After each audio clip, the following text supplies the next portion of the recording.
Good evening, everyone. I'm gonna have to close my door in a second. Get more water, actually. But, yeah, I believe I saw Yuki in Twitch and, Hanaseo Lenny. So we're playing Minecraft tonight. And I'm trying to figure out how I'm gonna be doing this super smelter. Okay. I watched, so I just watched El Mango's video on how this works. So I'm in my test world right now.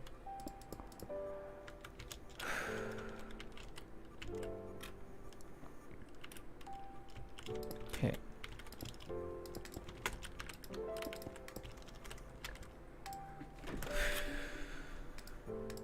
Something like this, I think.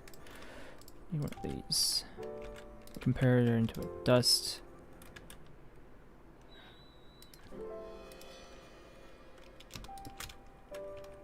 And then repeater. Time set day. Okay.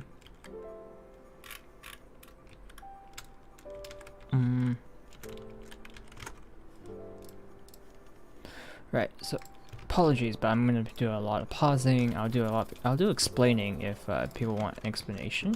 But yeah, so because I am thoroughly confused when I'm watching this. Whoop-de-doo, Catboy's confused about redstone. Who's surprised, right? Okay. Yeah, okay, so one of the big things is this bit here.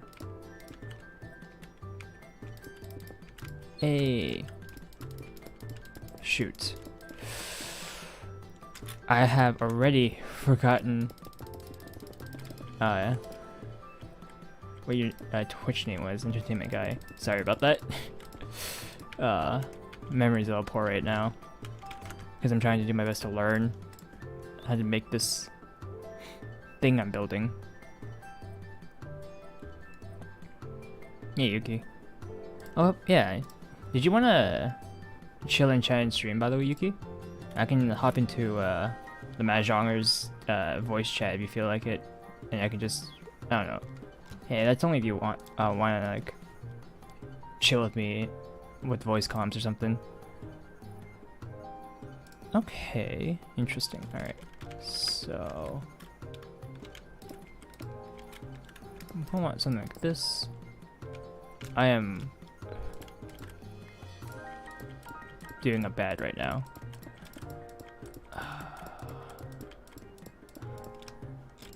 I'm one layer off.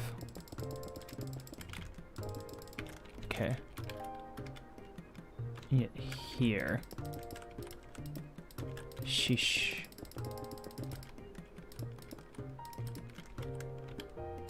Okay. Yeah, once I can get mimic this build and get the concept down, should be pretty easy. Didn't think about it. I guess it'd be kind of fun though. I'm heading to sleep kind of soon. I mean, that's fine. Don't have to stay for the whole thing, right? And it's also if you feel like it. If you don't feel like it, it's fine too. It's just I'm just offering in case you want to like join me for something here. If you don't want to, if you're like tired, want to head to bed, that's perfectly fine. Okay, so that's yep. Okay, so this bit here, it's like this, 3 ticks. Let's do it. See it's in here for the short time. I mean, all right, cool. You want to do in the Mahjonger's Discord, or you want like you want to do it in my Discord? Do you want to join another Discord? Do you want to use the one that we share a mutual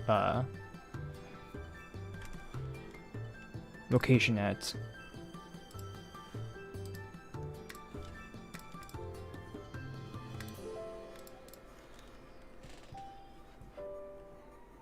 Alright, I'll just quickly hop into hashtag streamers because, well, it's right there.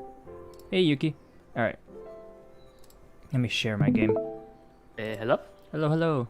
Hey, sorry about that. Dree posts. It's over my my voice output real quick because I was doing something else. Alright, no problem. Alright, that should work. Cool, cool. So right now I'm watching Il Mango's video tutorial on the furnace array, which is what I'm making right now. Furnace array? I'm like actually kind of dumb about Minecraft stuff, so I don't really play it that often. Sure, don't worry. Okay, so basically, oh hey, Blue Pens. So basically the idea about this is you're gonna be using all 23 furnaces all in one go. Yeah, so basically items goes in and input chest is this way over here actually. Like items go in, they'll be here, they drop in, and they fall. This line here is going to be powered, which means if redstone powered on this block, call me legend and stuff, buddy, it's much more, okay, cool. It's Takari-kun. Ah. I don't know many people's names. I'm sorry, I'm bad with names. Okay, so the idea is basically Actually, now that I think about it, this line of redstone is going to be on, like basically almost all the time, which means because it's redstone's powering the block underneath that it's currently on, the power goes from that block it's on into the hoppers in the same line as it is. So you can see here, the hopper's next to the block here. So redstone, when it's powered, will power the block, which powers the block next to it. And item hopper is next to it. So what that does, it locks the hopper, so items goes in, but items do not go out. So because of the way this works, did I say that right? Items do not go in, items do not go out. That's how a locked hopper works. Basically, you've sealed off the hopper. So it doesn't work how it should work. Right. So like for example, let's say I put in. Okay, there's 64. Let's do. I'm gonna do it like this. Grab that. Okay. Throw 64 items in this hopper. As an example. What's gonna happen is all gonna drop into this furnace right here, and that's because how this works is hopper goes into the direction it's pointing in, and that is this hopper. It goes, so you can see right here, it goes in this hopper. Yeah. But instead of hopper pushing, oh hello, Roger, welcome. But oh wait, are you entertainment guy? Shoot, I think you are. But instead of the hopper here pushing the item into this hopper here, because it's sitting on top of this hopper, that takes precedence, and this hopper pulls the item out of the hopper instead of this pushing the item out of it. So the pull happens before the push, and because of that, this hopper grabs the item in here and then sinks into the furnace. Because it's pointing downwards. Yes. This time instead. Yes. Yeah. So that's how this works. But by locking it using redstone here, by powering this on, the bottom here hopper here doesn't do that. And so instead, this whole time as the game updates, items will just continuously fall through the chain of hoppers, all the way to the end here. And then what happens is once there's an item here, what happens is this redstone item here, known as the comparator, the redstone comparator, it reads this item here, even though there's a block between it. It's able to read the item over here, and because it's like, oh hey, I can tell there's an item in here now. It will then output a redstone signal into this block, which powers this redstone dust. The redstone dust is currently in omnidirectional mode. There's actually two modes. This is no mode, so this is simply the redstone dust is being powered, but it's not going anywhere. This, when it gets powered, will go in all four directions, and it goes into this block, which will enter this what's known as a redstone repeater. So redstone repeaters, how this works is that it'll take a redstone signal of any strength, because redstone signals go between 1 and 15 strength. Hey Itsuki, welcome. The strength of a redstone line decays over time. So say you have a redstone dust here. So this is strength of 15. This is 14, 13, 12. And you can see it as you go down the line. It starts dimming. Yes, it gets weaker and weaker. And eventually it's off. Unpowered. Yeah. So at this point, your redstone line is no longer getting power. So nothing connected to these dusts will gain any, or it won't activate. But if you have a repeater, for example, boosh, it's back to 15. It does it as its namesake, and it repeats the signal, starting from strength of 15. So that's the trick with that bit. So with the got a ping here. Hey Roger. Oh, I've always been so confused on how redstone works. It feels like it's starting to finally click a little bit. If you watch any videos, sorry Roger, I can't accept your call at the moment. I'm gonna be with Yuki for a bit here. I'll talk with you afterwards though, if you're still up for it afterwards. So yeah, so this will only be a strength of 1 because this item will only have 1 item in this hopper. So, and the comparator is a special block because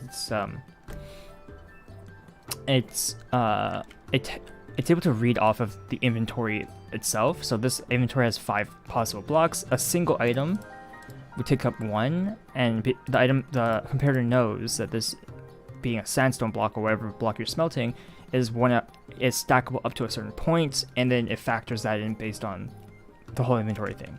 So it's a lot of math there, but basically all that means is this thing will output a signal strength of 1, and that's it, which is why you need the repeater. The repeater would take that level 1 signal and turn to level 15 signal, and then it powers this line, which I'm going to be making now, which so these two, again, redstone power into block powers the block around it. So basically this top line here would lock the top row of hoppers. That's the point of this line here. Hey Iverson, is this engineering? La for rock. I mean, to me, it might as well be engineering at this point. It technically is. I'm still watching the video, by the way. But dude, you should see the amazing things. Like, there's a Minecraft server home to German engineers, and it's like the online meme about German efficiency and German engineering. They do the craziest things in the game. They create world eaters. They can break bedrock in vanilla Minecraft, and they can do all this crazy stuff. Would you say German engineering for Minecraft? Yeah, they're called SciCraft. SCI Craft. SCI Craft. Yeah, if you search them up, they're insane.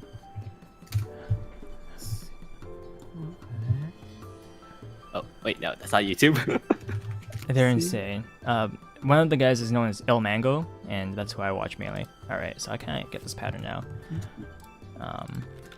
Iverson, how it's a piston trick.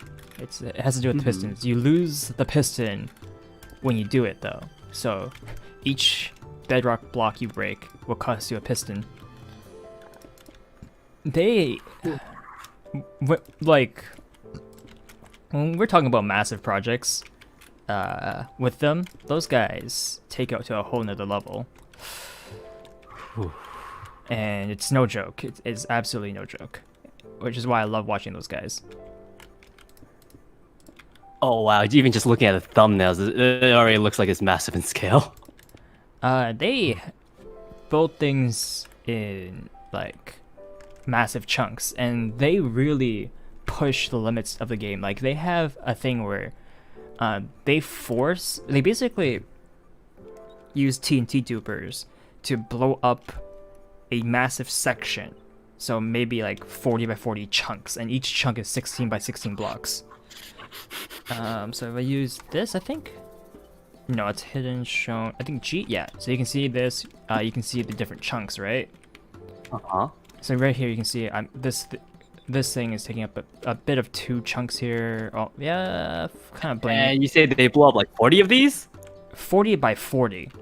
And that's one section. That's nothing. That's just one section.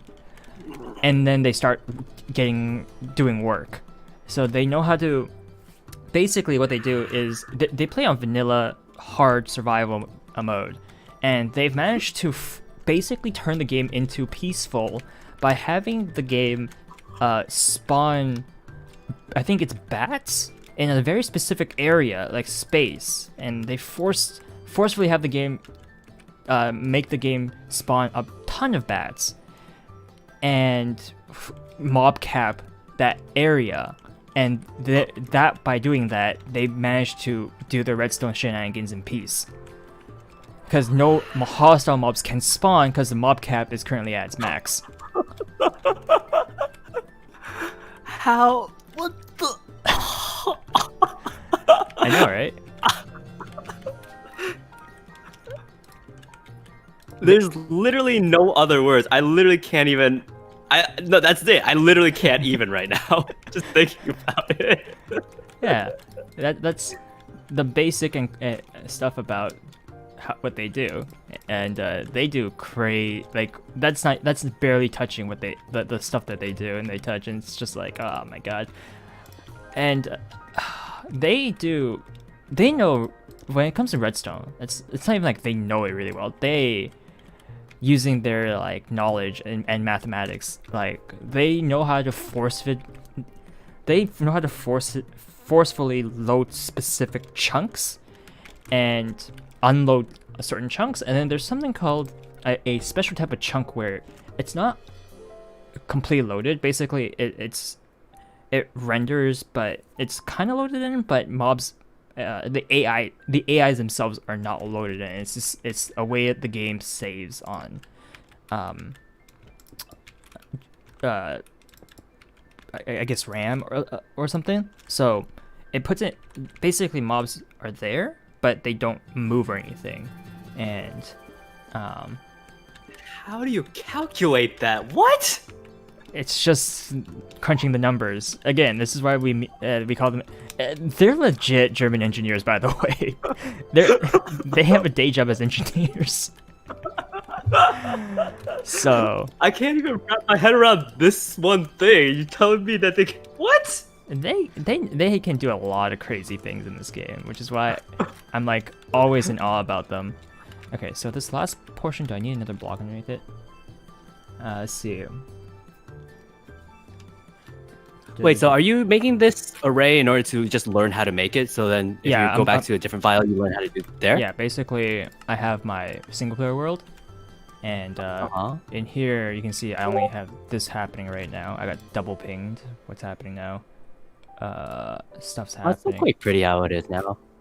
And yeah, so we have my alright, I'm not creative.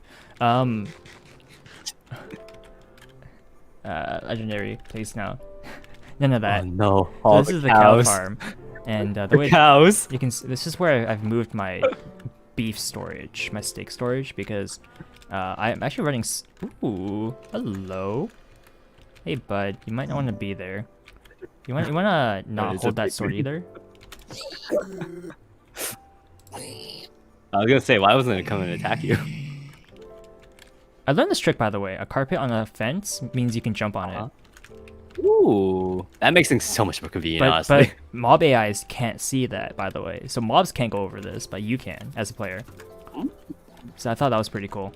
And this is basically this is my current basic setup, by the way, with my furnaces, and that's kind of why I want to build a super smelter, because this is nonsense having to go into it by myself each time.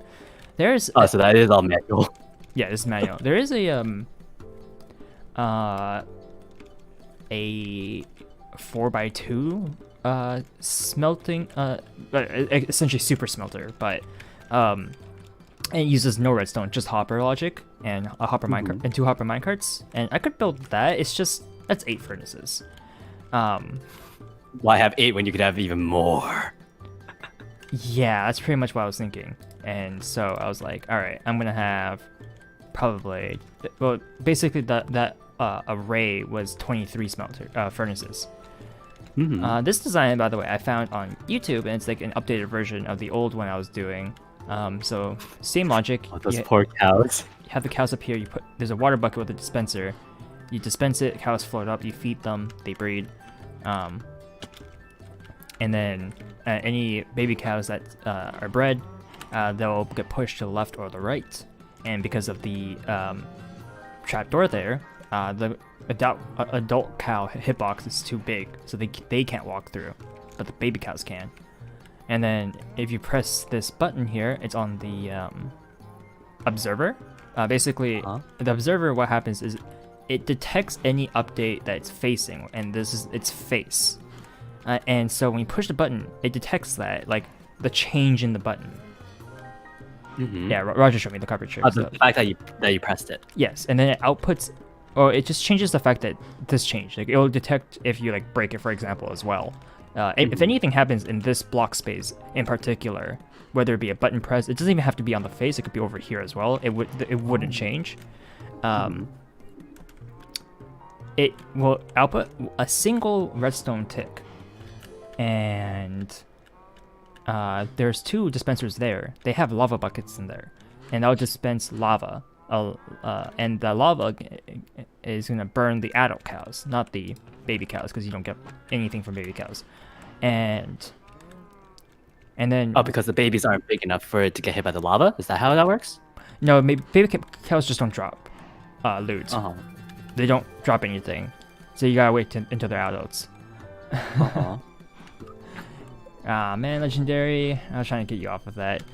Alright, and then so the nice thing about the button, however, is the fact that it has 2 states. You press it, and it stays pressed for a little bit, and then it unpresses itself back to its normal state here, as you can see.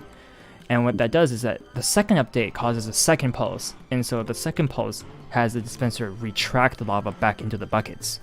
So the lava comes out for a duration, and the duration is how long this button's pressed for. And then after it's unpressed, the buckets get absorbed back into the dispenser. So like and that way you don't have to. Exactly, it's just like that. I don't know why I thought that was funny. That should not have been as funny as I thought it was. And by the way, the lava is not going to drop down because of the trapdoors underneath. So because it counts it as if there was a block there. Because there is a block there. The block is the trapdoor. I should probably have the yeah. Let's hide the chunk borders. Now you see that. Now in my survival world. And then underneath the trapdoors are hoppers, and the hoppers will just grab the items that gets dropped. Move into the box. Yes.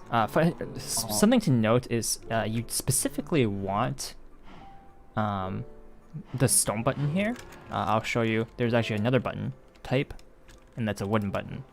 And you do that with a simple plank. And you have an oak button. But here's the thing about the oak button, and let me grab a stone button here. The big difference is duration. So, watch the button. Okay, you see that, right? Compared to this. See how it's a lot shorter? So I can press and watch them both. And it was about the same time, but I pressed this before that. Press and press. And in fact, this one was even faster that time. So this is a shorter duration than this by a long shot. Whoops. Right, my axe is really good. Yeah, this axe is really good. Oh yeah, that's really good. I thought silk touch efficiency and what was awesome? Unbreaking 3. Oh yeah, that's real good. I would actually replace my silk touch with mending if I could. Actual silk touch isn't that useful. Like, I don't think it does it. Oh, okay. So it can't give me a grass block, but yeah, it's but it's not ideal. In an emergency, I suppose. But yeah, that's how this farm works. Touch is probably like pickaxe and maybe a shovel, I guess. Yeah. The shovel makes sense because you do want grass, but legendary can't stop laughing. That's fine. And then pickaxe for sure. I have fortune 1 in my pickaxe, but yeah, it's just unfortunate. Like I haven't got pickaxe luck, but my first axe was like, hey, here's silk touch. I'm like, oh man. It really be like that sometimes. I guess I can give you a tour of my my little nether hub here. Yeah. I've been working on it, but it's rough. Oh yeah, speaking of nether, have you actually gone out to look for netherite yet? I have not. I barely got to the point where I feel safe enough to even be here. Yeah, the biggest issue is, as you can see, I'm above that.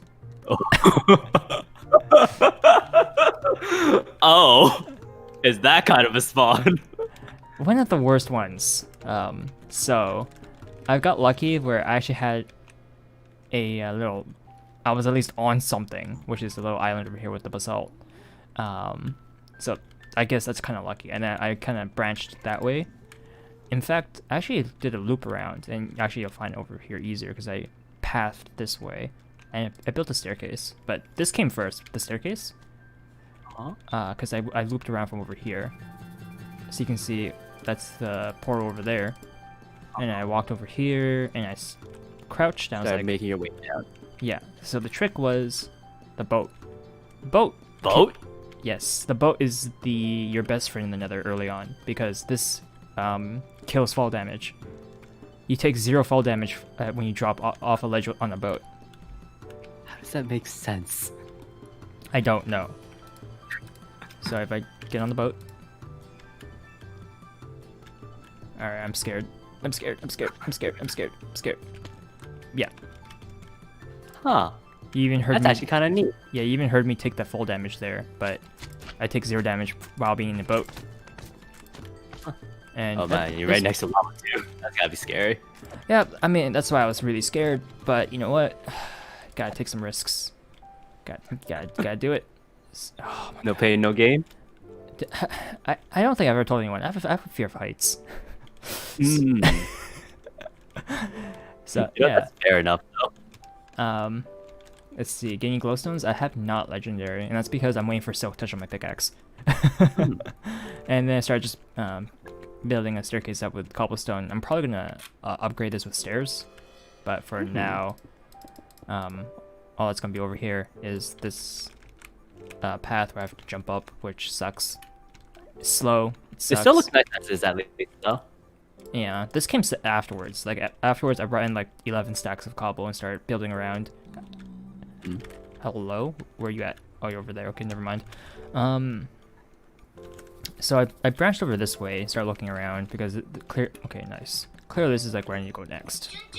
And I always use quartz. Like that's the reason why I'm in the Nether to begin with. Nether quartz, because you need these to craft the observers. You need these to craft the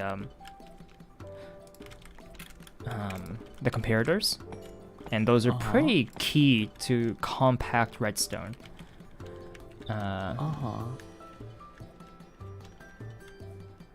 Oh, sorry, legendary. I just understood what you just said.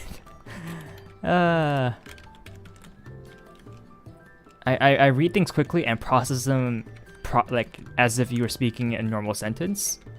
So my brain automatically omits words or change the way some words are. So some puns escape me because when I'm not reading it properly, I process it like it's not a pun. Okay, let's get out of here. So that's basically the progress I've done there, and I got more nether quartz. That's actually really nice. It's nighttime now. Let's put these away. Magma cubes. Okay, so slime blocks are pivotal for what I'm having to do with the smelter because you didn't see it. Okay, let's head back to the redstone creative world. But basically, what I'm showing you right now is the item line to go inside the furnace to get smelted, but there's no fuel yet. And obviously, I'm not going to be manually putting in the fuel. What's going to happen is actually I'm going to be utilizing Mumbo Jumbo, another redstone YouTuber. His bamboo farm design. You saw like that bamboo in the distance over there in my base, because I was growing that. And the idea is using bamboo to, because they grow so quickly, I'm going to be using a bamboo farm using a flying machine to harvest it and have it funnel down into the furnaces and then use that as fuel. So the nice thing about bamboo is that it grows quickly for one, but for another, it takes 4 bamboo per item smelted, so you'll need a lot of bamboo, but that's fine because bamboo grows extremely quickly. So right now I need, so you can see there's 1, 2, 3 sections. I think I need what do you call a stone with sand? Sandstone. You're correct. Let's see, where does the redstone torches go? Man, I can barely process what's happening, and I'm building it right now. I'm too rusty with redstone. I could used to do a couple of neat tricks, but not so much anymore. Okay, so I want the redstone torches here and here. Yeah. I feel like something about that sandstone pun makes me mad, but I can't put my tongue on what it is. I have nothing to say to that either. Okay, so I do want sandstone here with the redstone dust like that. Well, my pens are ignored. I'll stop for now. Well, Legend, you can keep going. I don't mind puns, but you'll hardly get a reaction out of me, unfortunately. And that's because it's because I like puns, which is why it's hard to make me react to puns. Time, set, date. Okay. So we got this current wire running. Okay, what's next? I'm watching the video at 2x speed too, and silent so that, yeah. It doesn't play onto the stream? Yeah, because I don't have any fancy thing going on with my audio setup. It's just basic desktop and mic. Exactly the same for me. I don't understand any of this newfangled technology stuff. I know some of it's neat and nice, but okay. So what I just learned is, let's go with this over here. We need another hopper. Oh. You know, hopper here. Legend is a challenge accepted. All right, buddy. All right, so this is our input chest. Any items that goes in here will go into the hopper, and I think get those wirings done. So let's, for example, throw in our stack now and see what happens. Watch the redstone dust. Flickers. Yeah, Yep. see it? And now look at the chest, or the furnace. They all have. They have exactly one item, and only one item. And they'll gain one item every time it flickers. If you have less than the number of items, or number of furnaces going down the system, because obviously 23 is a weird number when you're trying to divide 64 into, the last bit is ever only going to have 2, or like less, and then the beginning will have more, and that's because, you know, the items filter down the line, and then it gets read by the repeater here, or comparator here, and then that so the items that gets reached, that's left over, it just kind of just goes down the line, and then whatever's left is down there. As you can see, 3, 3, 3, 3, go down here, 3, 3. Yeah, 2. So up to this, the last 5 furnaces, we're at 2 items instead.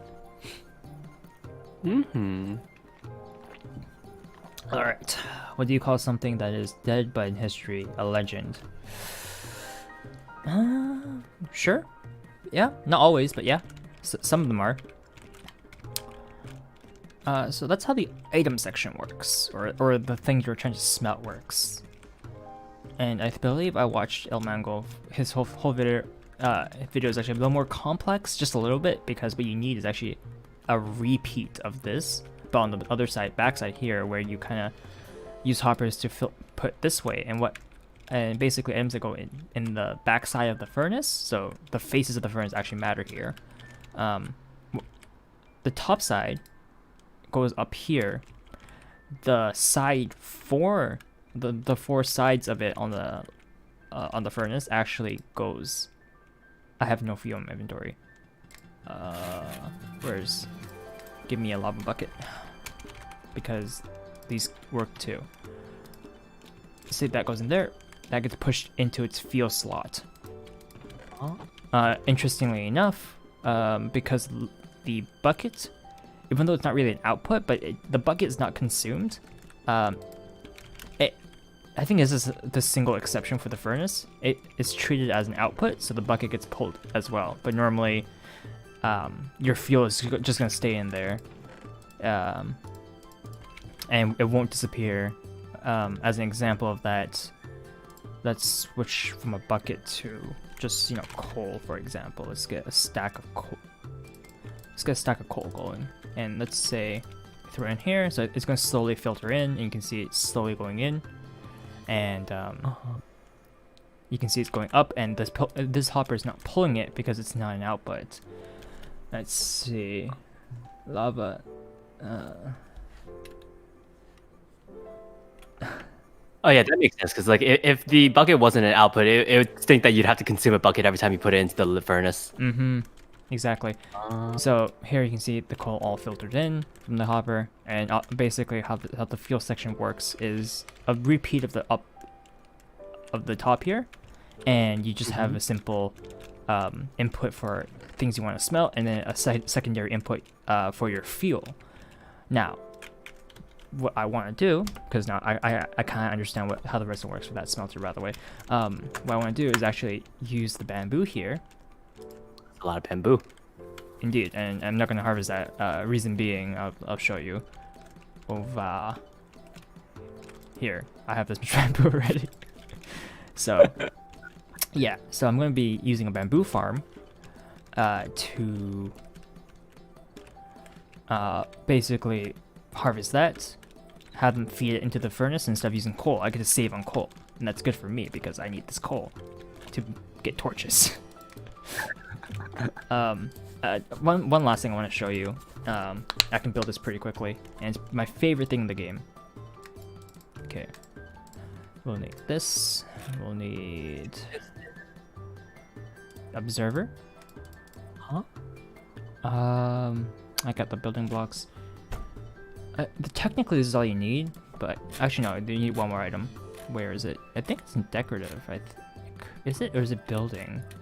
It escapes me. I don't know what's classified as. It is classified as...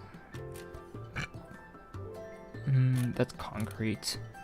Okay. Decorative. Okay, so it's in this tab. You need this. So the basic setup for this is like the soap.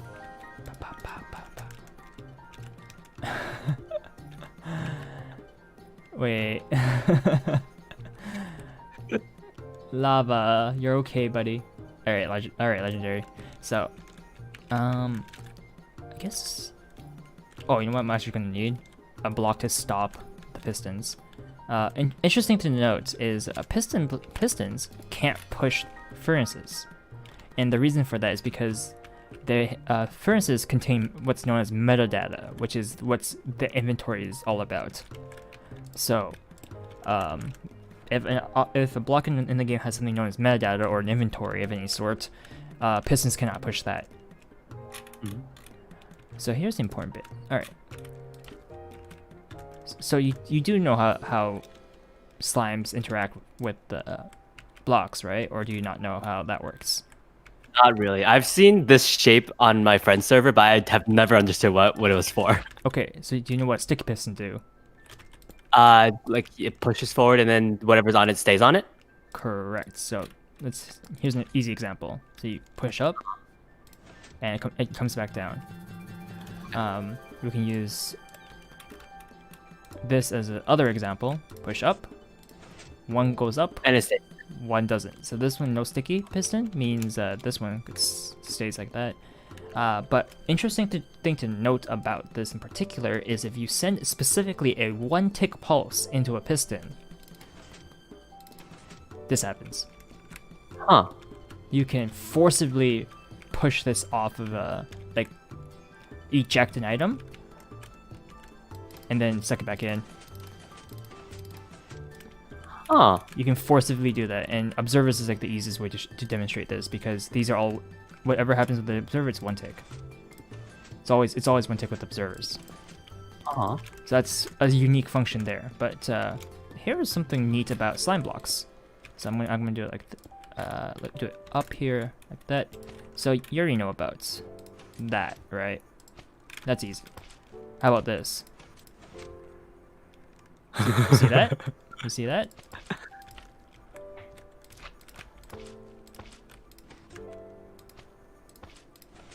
All 5. So whatever. So they have like have the sticky piston kind of function where they kind of stick onto each other and stay like that. Yep. So slime blocks have a function where if they're pushed by a piston, whatever they're touching gets pushed with it. So you can have something funky looking like this. And stick person, I guess. Boosh. It's all up. Now, do note, both piston and sticky pistons has the functionality that they can only push up to 12 blocks. Anything more than 12 blocks, they cannot push. So let's say 1, 2, 3. That's 6. That's 12. Let's throw a 13th block on it. Nothing happens. And then Nothing happens because it's 13, but if we break that 13th one, boom, there it goes. There it goes. So that's a unique function of that. So, this setup here is a really funny one. Now I'll show you why that is in a moment here. So you can already see what's happening. You got the sticky pistons, you got the slime blocks, you got them touching each other. Now, the fun part.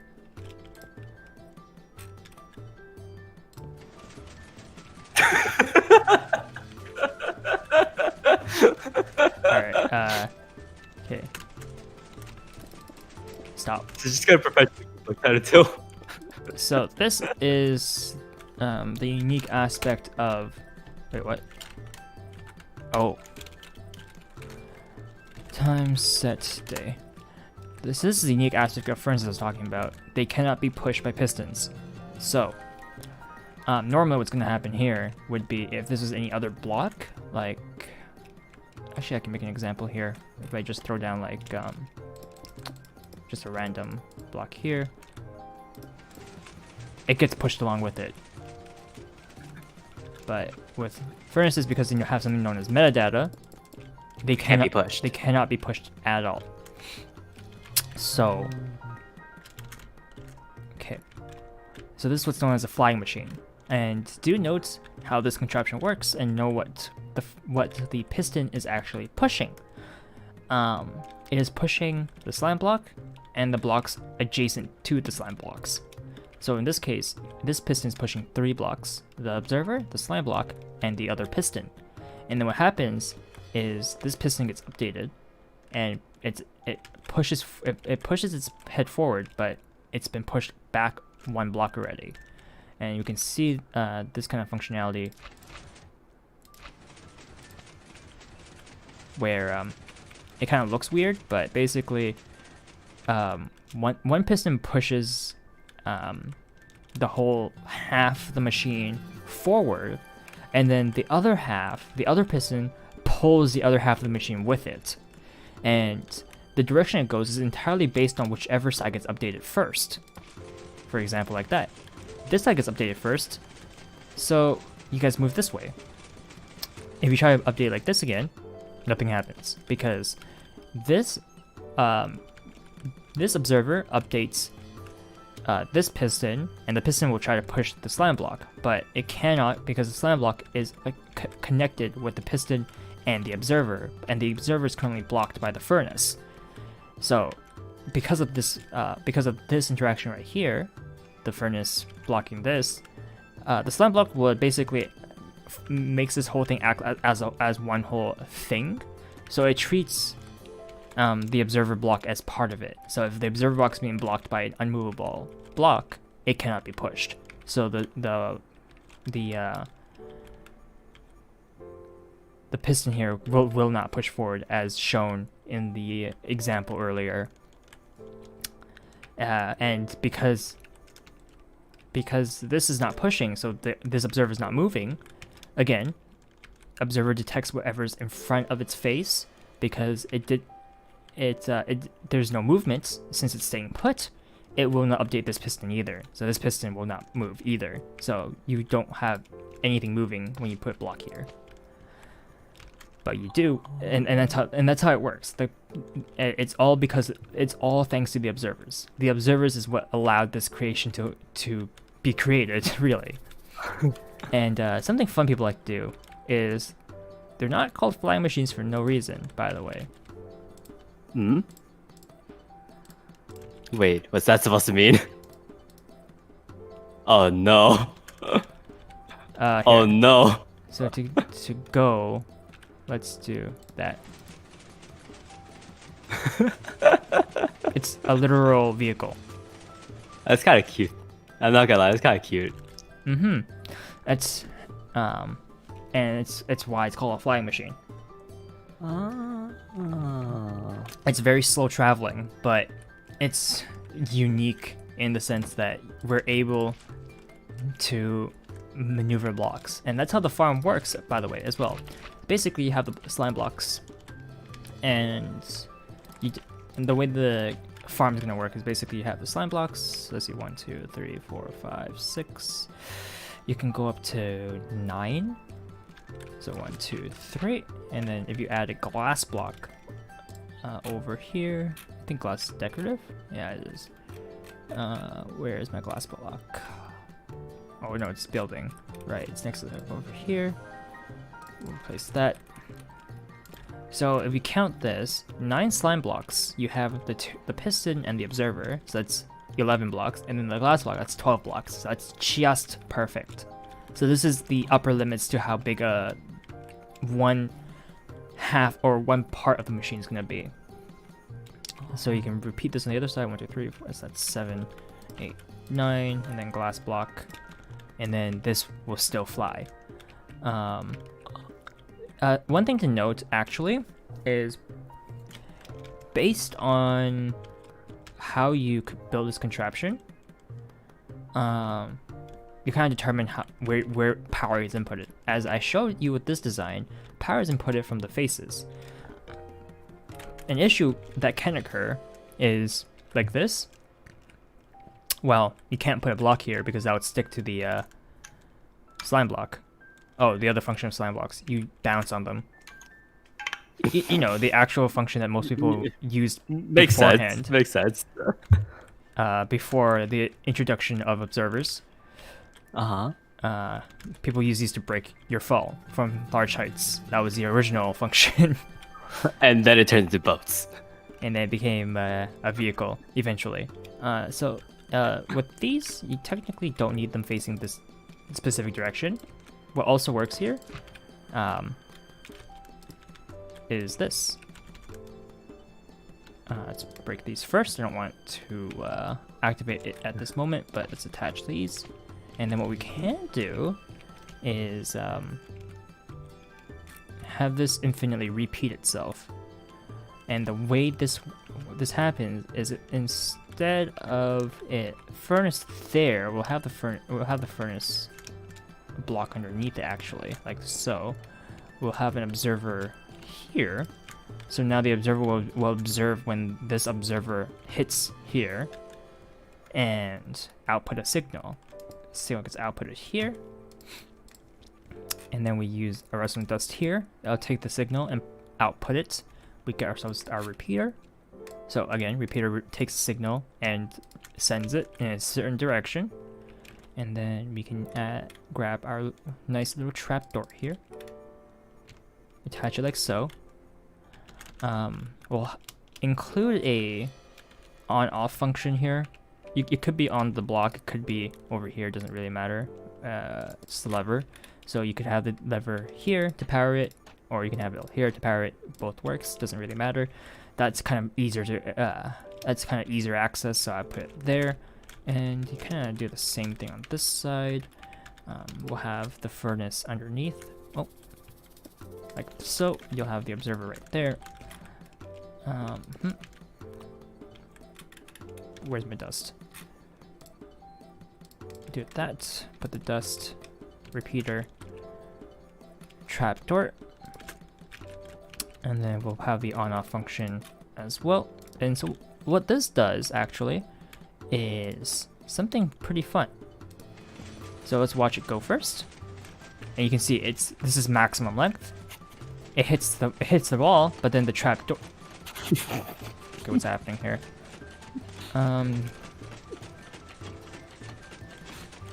Why is it not pulling? Did I do something wrong? I think I did something wrong here. Let me just double check this. Okay, let's suck it back in. So what happens if I update this? Is that the issue here? Huh. Okay, that's news to me. I don't think I've ever ran into that problem before.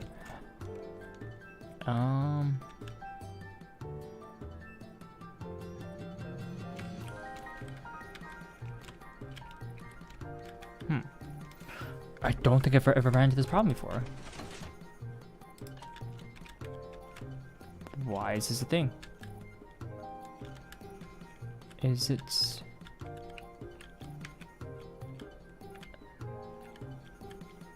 It's not a load issue, it doesn't seem like, because it managed to pull it this time.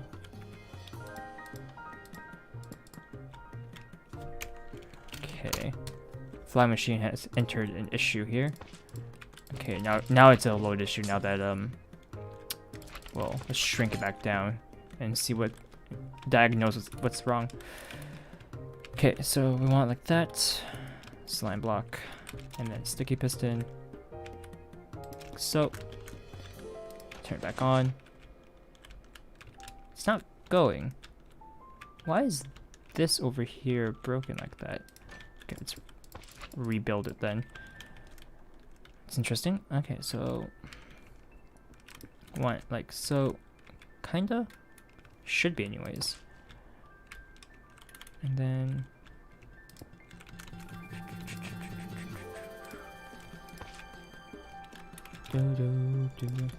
welcome to the Royal Redstone, by the way. It's like coding, pretty much. It's like what's wrong, and then you diagnose it. Okay. Hello, Lenny. Welcome. 안녕하세요. Okay, so at this point, I'm pretty sure it has to do with the direction that my observers are facing, which is an interesting, unique problem I've never run into until now, but it shouldn't be too much of an issue. So let's say I'll go this way here, and this way here. Well, obviously this is no longer going to update that. It's not the furnace, is it? Let's see if I replace it with an obsidian block here instead.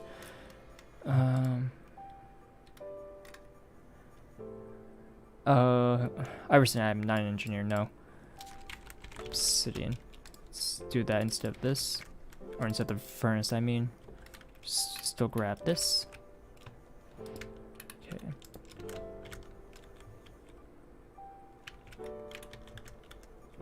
So, still need that.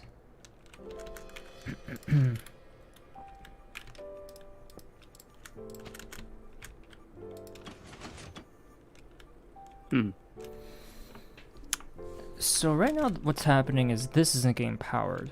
And I don't really know why. What am I trying to do? I'm trying to figure out why my flying machine isn't flying. Okay, so let's get away from that spot. It's cursed. Okay. So let's go back to the basic concept of this machine, which is like this. And if we go...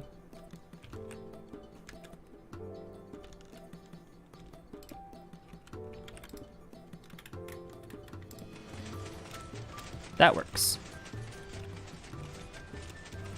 Okay, and then we get here. And that works. Okay. Huh. So we know this facing it left and right is fine. That's okay. I'm actually going to reverse blocks here. Because I do need observer.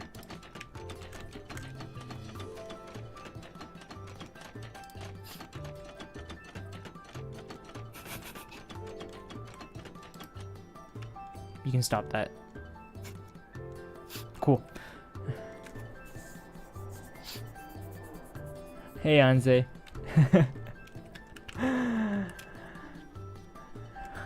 Good evening to you. Hey, Coolest Gamer. Welcome. I'm with Yuki right now, actually. Hello. Yep, he's the Mahjong guy. And right now, I'm showing him some redstone stuff, and I'm trying to diagnose why my flying machine isn't working. That's about it. This is a very simple design too. It's supposed to work. Oops.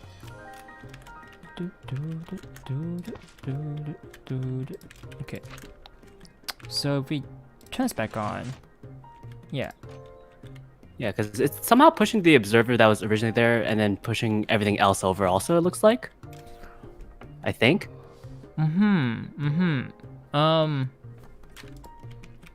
So this is a bit of a unique issue I've never run across.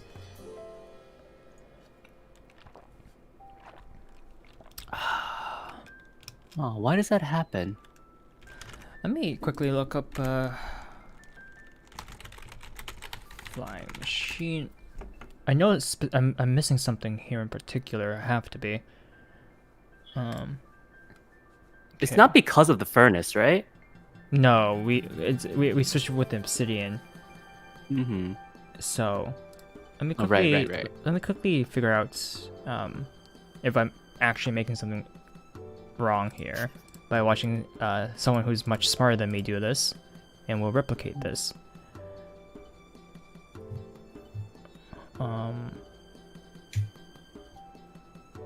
Okay. I don't really like the way this guy's building his flying machine right now, but okay. Yes. Yes. It's kind of kind of meh. Okay, yeah, this design is really meh. Okay. So let's go to the good old reliable. And oh hey, Opsux, welcome. Not much is happening right now. I'm just gonna watch Mumbo Jumble, and okay. Oh, okay. Okay. That one. Okay. All right. So what happened? What was the problem? Oh, thank you very much, Opsux. Hello, newbie.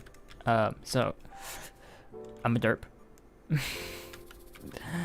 I think that was very obvious, but I'm a derp. Okay.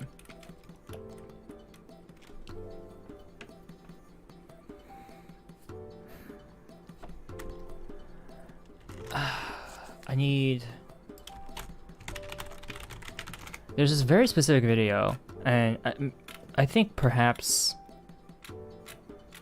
this got patched out, but here it is. It's from the sugarcane farm with the flying machine, using a flying machine. So I'm using the same concept here. I know I've watched someone specifically when I was doing this, so I'm looking for a short video on this. And yeah, okay. So how am I screwing up this concept in particular? Is my question here, because it doesn't seem like I've did anything different.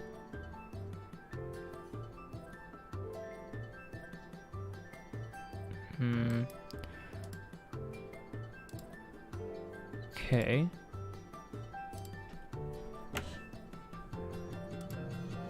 Yeah, so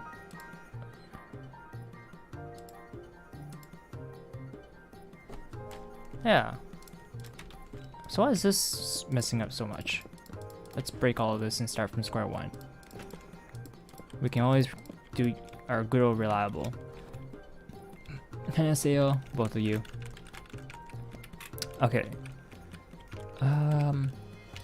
Let's make this simple. Let's build ourselves a little platform here to start things off, and first things first is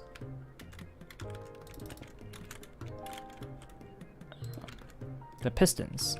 Obviously, this is the core of the machine, the heart of it. Mm-hmm.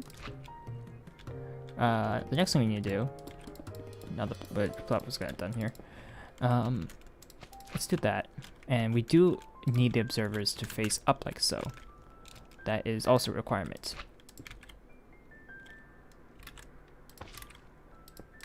Okay. So, what happens next is this. No. It's like this.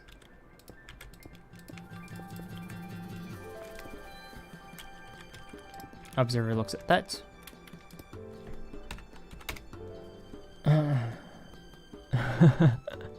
Alright, see you later, OpSucks. Thanks for being here and giving me the follow. Thank you very much. Okay.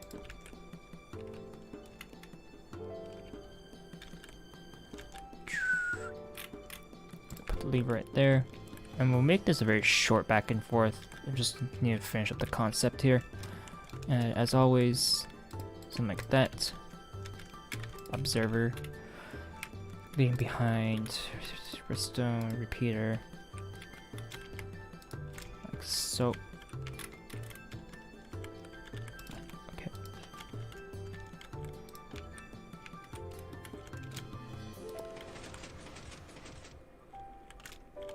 Alright. Now.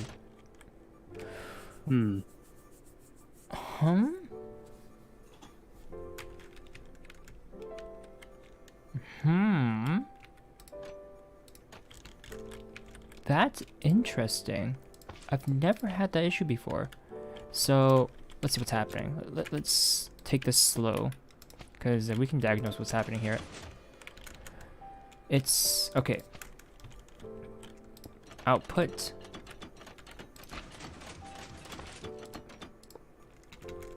Okay, output, this pushes it forward. And that makes sense, because, yeah, that makes sense. It's,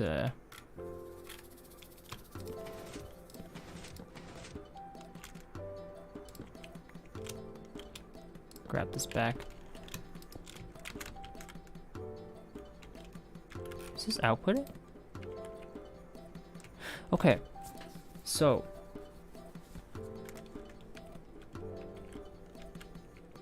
no, Iverson, you can't push furnaces. Okay, I'm back. By the way, if you ask me if I feel rip, buddy, rip. Okay, so this pushes it forward, which pushes the piston with it. So let's try to break it down. What's happening here? Okay. So this gets sent forward. So it's these 3 blocks that gets pushed forward. For some reason, this observer will not power this piston over here.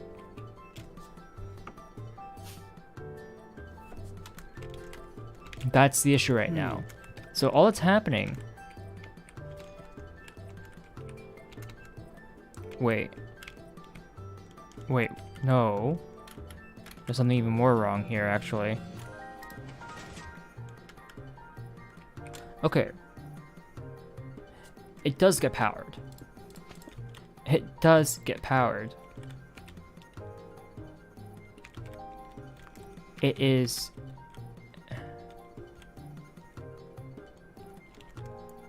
The delay?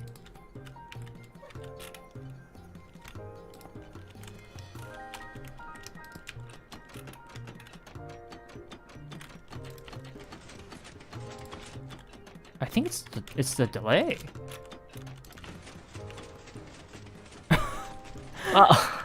Oh, we found our issue. It's the delay.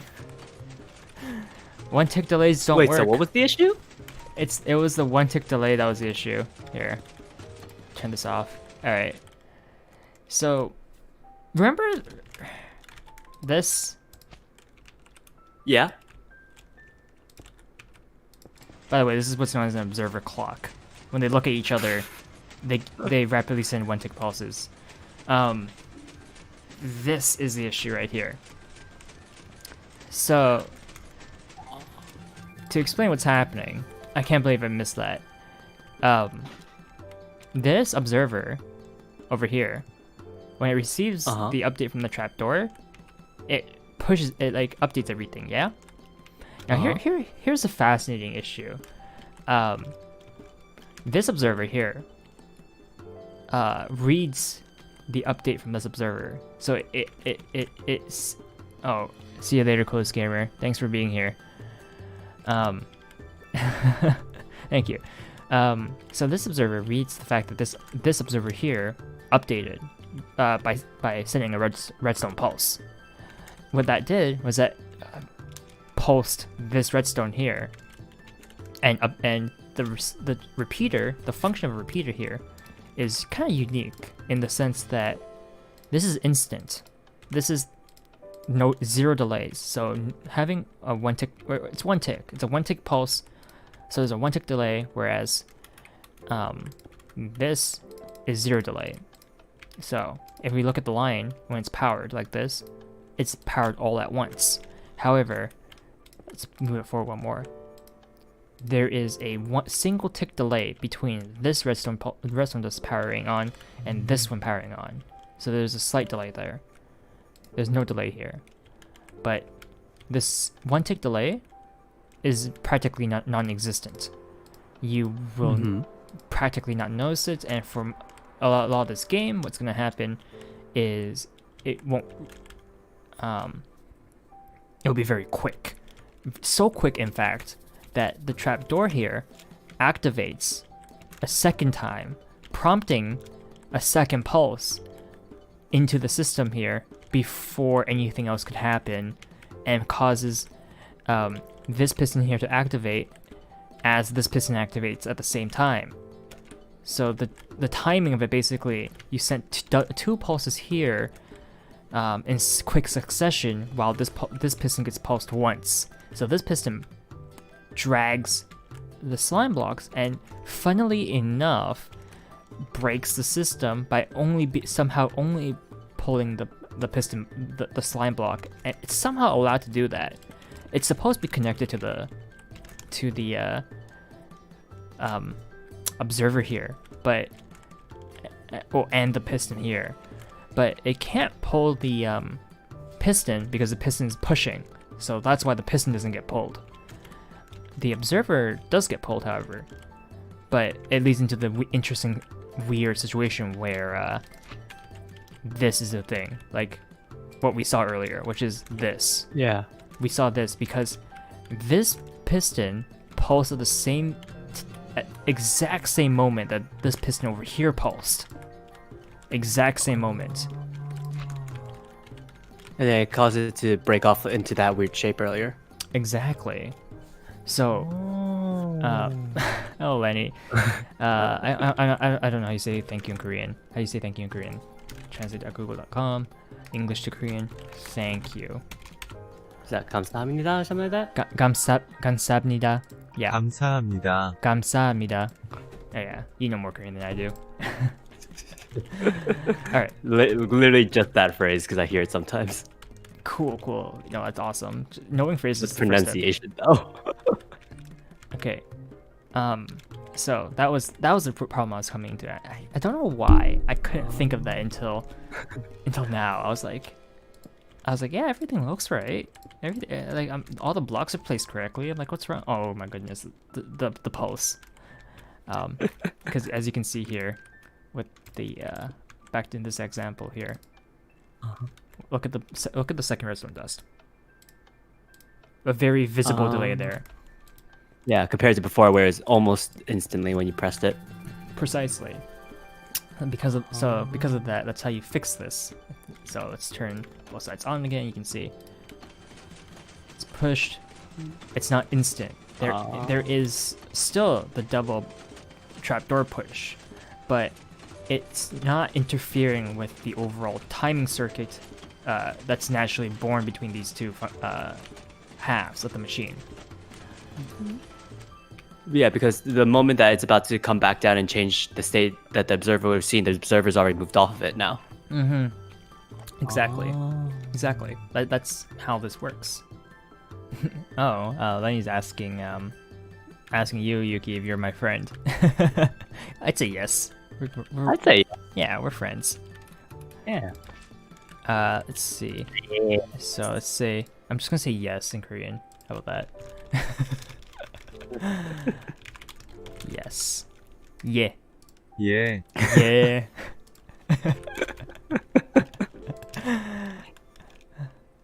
Dude, this. Oh no. We don't live together. No.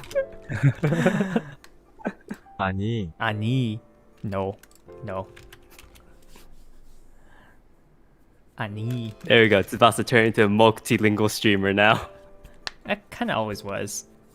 Yeah, but Nah, more. Even further beyond. yeah. Okay. I'm so happy we got this logic here to work. Oh my god. I was in my mind. I was And then you're gonna have freaking to. out. And then basically now you're gonna use these slime blocks in order to cut down the bamboo over time and automatically collect it. Exactly. Oh. Yeah, because basically bamboo blocks, they don't stick to things, so they'll simply get pushed, and it just falls apart and breaks. Oh, kind of like what's it called? Sugarcane? Yes, That kind of way. exactly like sugarcane. In fact, I also had a sugarcane farm that uses the same concept as this. Here's a funny little clock I want to show you. These are comparators, right? I think. Yes.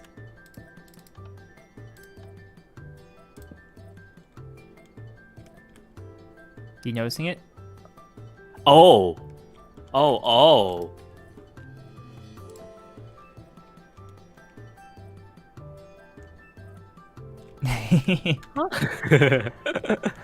So this is what's known as a comparator clock, and the duration of this is entirely dependent on how many comparators you have in the system. So basically what happens is it reads, so you power it. So it's 15 right now. 15. But once you stop powering it, what happens is the power in these slowly decay over time. And it's because the output signal gets dropped by 1. So the 15 becomes a 14. The 14 gets gets transferred to the next comparator because comparators are not repeaters. They don't output 15 by default. And in fact, you can actually see here 2 different levels of redstone right here, I think. Yep. Yeah, because this is 14. Yeah, because that one's definitely 15. dimmer. This is 14, this is 15, because the lever is 2 blocks away. So you can see here, there's a 15, there's a 14. So 15 was in here, so the 15's here. So this is also 15. So it kept the strength here, but you lose 1 because it's traveling. So 15, 14. 14 gets inserted here, and so there's no difference here because it's still 14. But here's the thing. You unpower this, so you're no longer inputting the 15 strength anymore. The 15 strength is no more. So it's only 14 now. So 14 goes into the system. So this is now 14. So 14, 13. 13 goes into the system. 13, 13. And rinse and repeat until It runs out of power. it's out of power. Exactly. Oh. Minecraft gun and cannon mark. Oh, you mean the TNT launchers? Yeah, they're very old. We had them way back in like when they introduced, was it dispensers or was it when they introduced TNT? Because I played back in the beta, and I dabbled in the alpha, not much. Alpha's strange, man. It's very strange. It's very basic. There's not even redstone in alpha, so yeah. I played a bit of beta, and this is one of my favorite clocks, but I think by and large, Ethos Hopper clock is probably my favorite clock of all time. And it's because it is probably the most adjustable clock in the game that can go up to, I think, 5 minutes. So the way this clock works is you have 2 hoppers facing each other.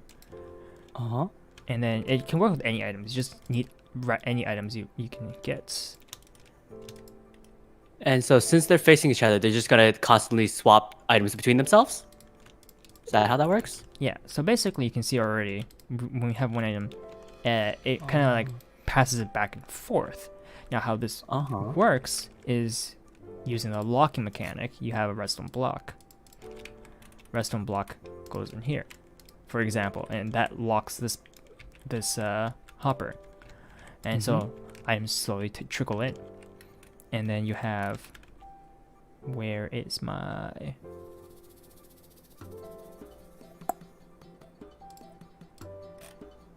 comparator. Comparator reads items in here. Sticky piston, like so.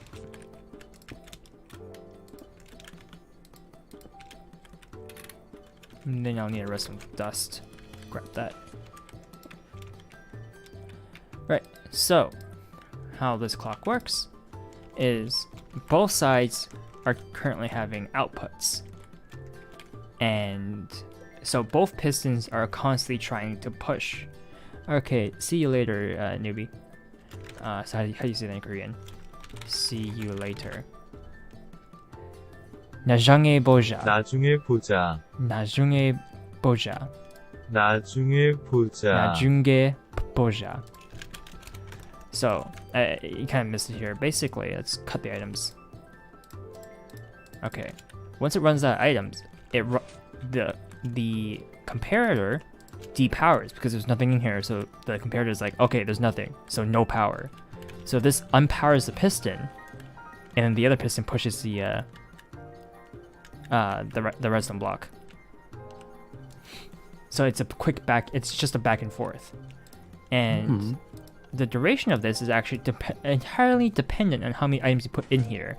I believe it takes 0.7 Minecraft ticks to push one item. Or was it 7 Minecraft ticks? I don't remember the exact duration, but it's roughly speaking, if you fill out all 5, if you put 5 stacks of items in here, it's about 5 minutes. I want to say a little over. And then the way you get an input output is actually based on the redstone block here, actually. So where, if you want, let's say you want this to be the output signal, then as long as the redstone block is on this side, you'll have an output, you'll have power. But if it's like once it ticks over, you have no power.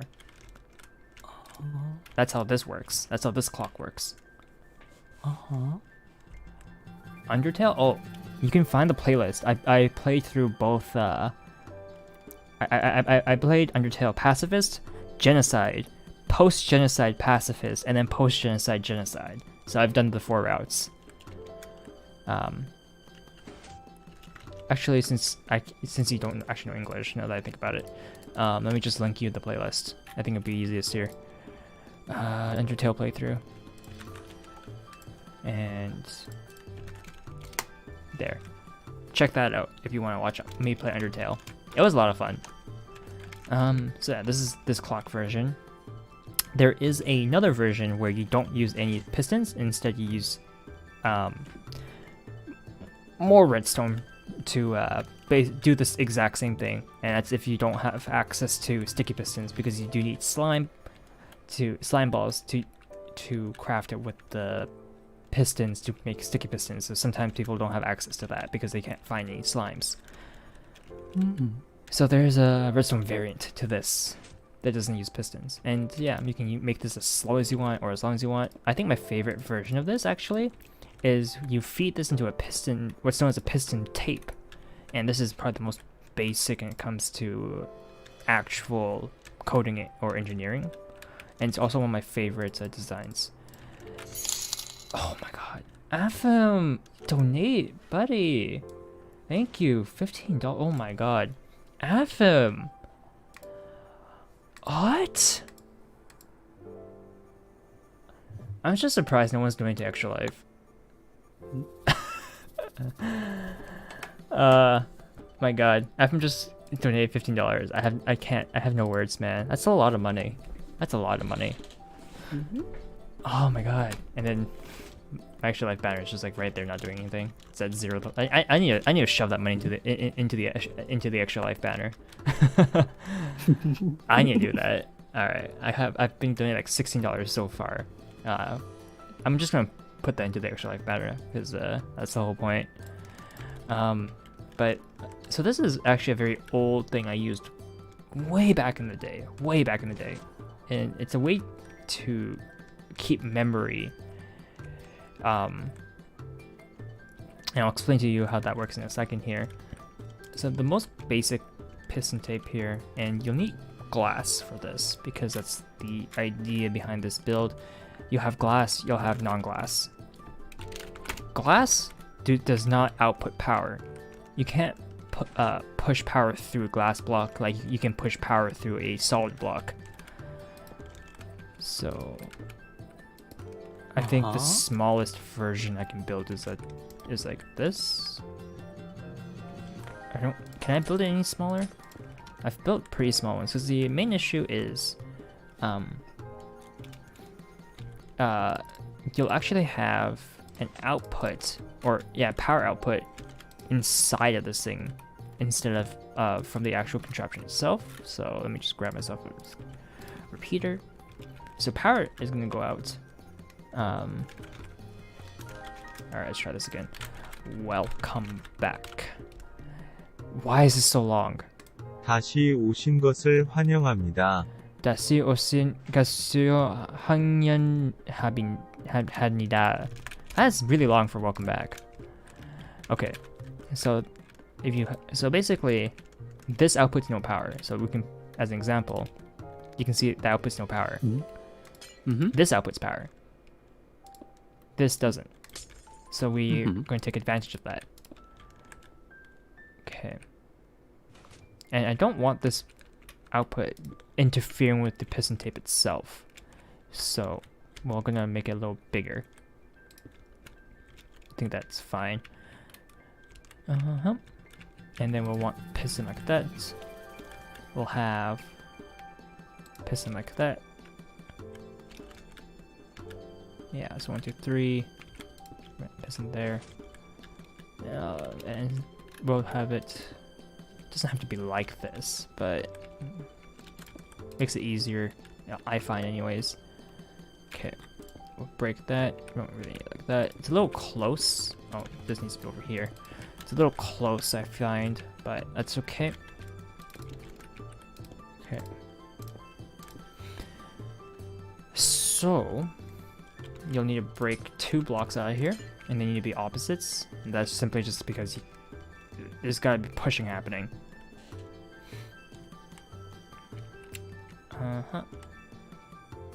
So I'm gonna be pushing this piston and this piston at the same time. Okay. So one way we can do that actually is like this.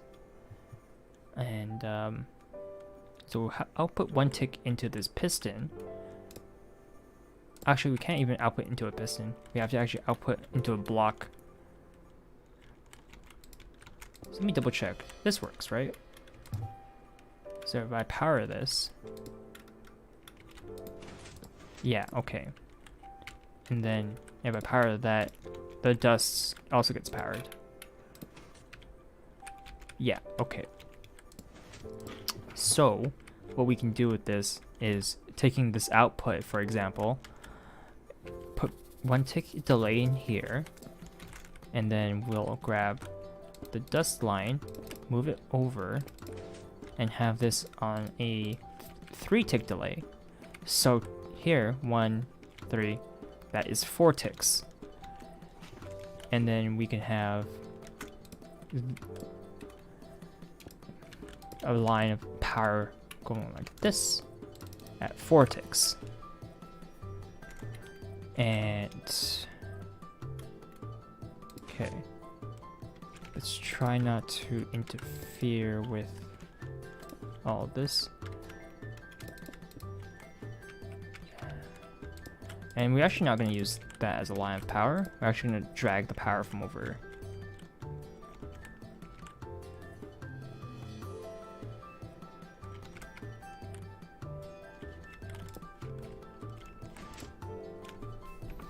I'm too close. I'm too close. Yeah, I've unfortunately built this too close, and you'll push this back a little bit. Okay. Because I'm too close to the whole mechanism over here.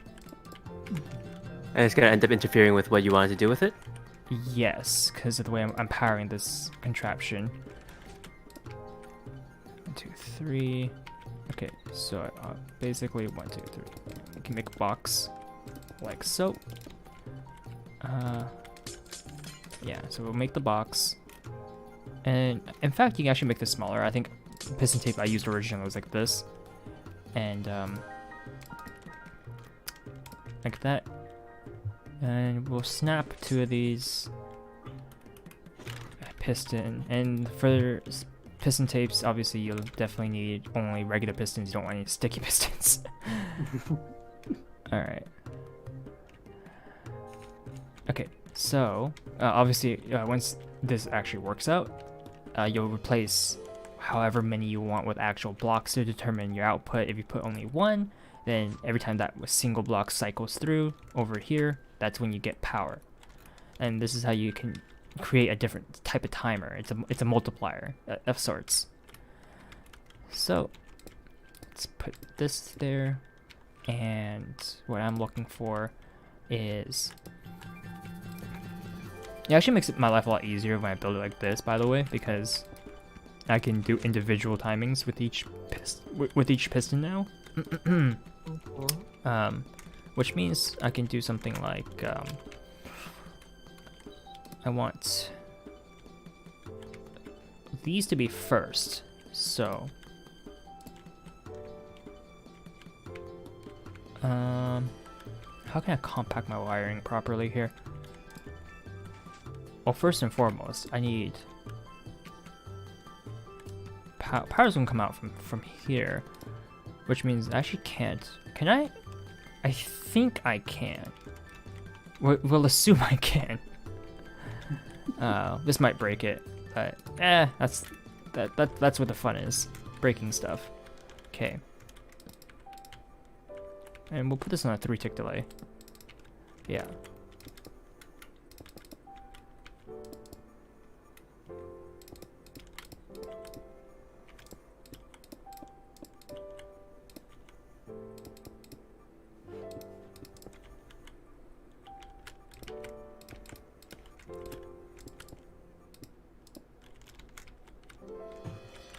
Okay, almost done here. I'm gonna put the wiring like that. So 1, 2, 3, 4, 5. Oops. 6, 7, 8, 9, 10, 11, 12, 13, 14. So that reaches. I didn't put it there because I don't want to connect it just yet.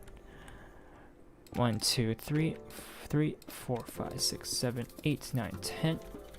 And then once we hook it all up,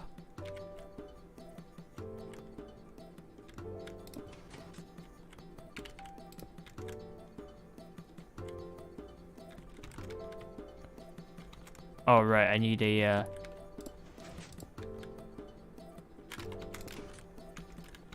where's my sand?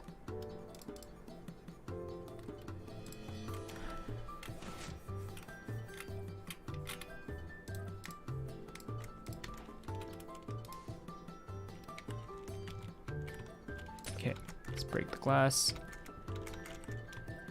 So first, if everything's right, I need glass there, I need glass here. And okay.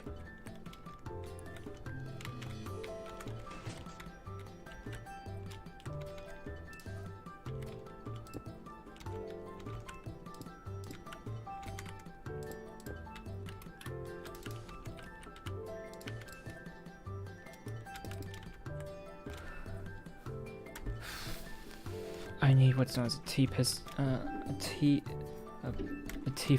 T flip flop here.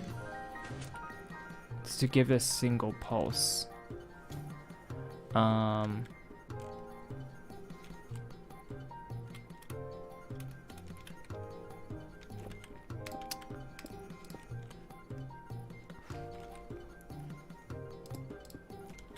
Power goes in through here. Repeater into a piston with a sand block on it. But what happens is, yeah, like that. Okay. That works. Alright. We don't have to wait too much longer. Okay, so basically I messed up earlier by having the pistons powered 24/7. What we need is actually a single pulse. So we'll see it here once it flips back over. Yeah, yes, I do like pizza, especially ones with lots of cheese. Tastes good. So we can watch this in action from up here, and let's see the magic happen.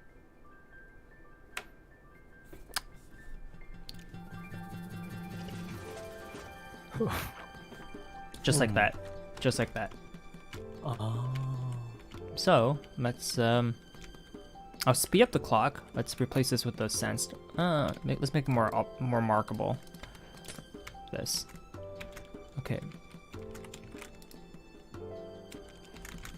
We will cut out half a stack. So now it's depowered. And once it powers it again, you watch the plank there. Watch where it goes. It's beautiful. It's beautiful. Oh, and then it just keep moving around perpetually until you turn it off. Yes. Well, So basically, with our current system here, it takes a back and forth. You can actually do this both times, by the way. Like, you can, instead of back and forth, you can actually do it like basically every time it moves by just having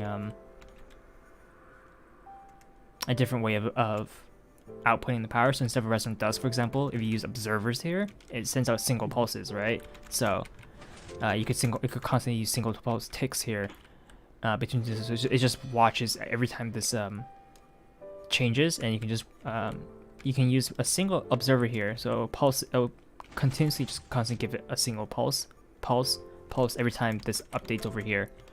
So that's one way of changing it up.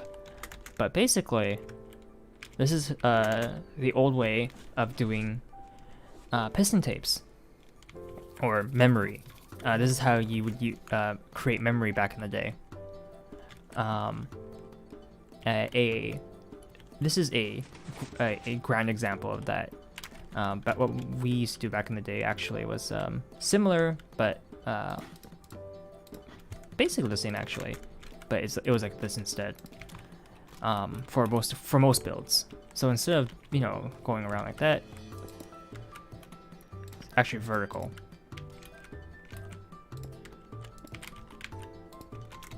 This pushes up, and then and actually this bit was always facing against it like this, so that you can actually output the power. And for most of our builds, all this stuff was glass and not actual blocks, and that's because we wanted only a single output here.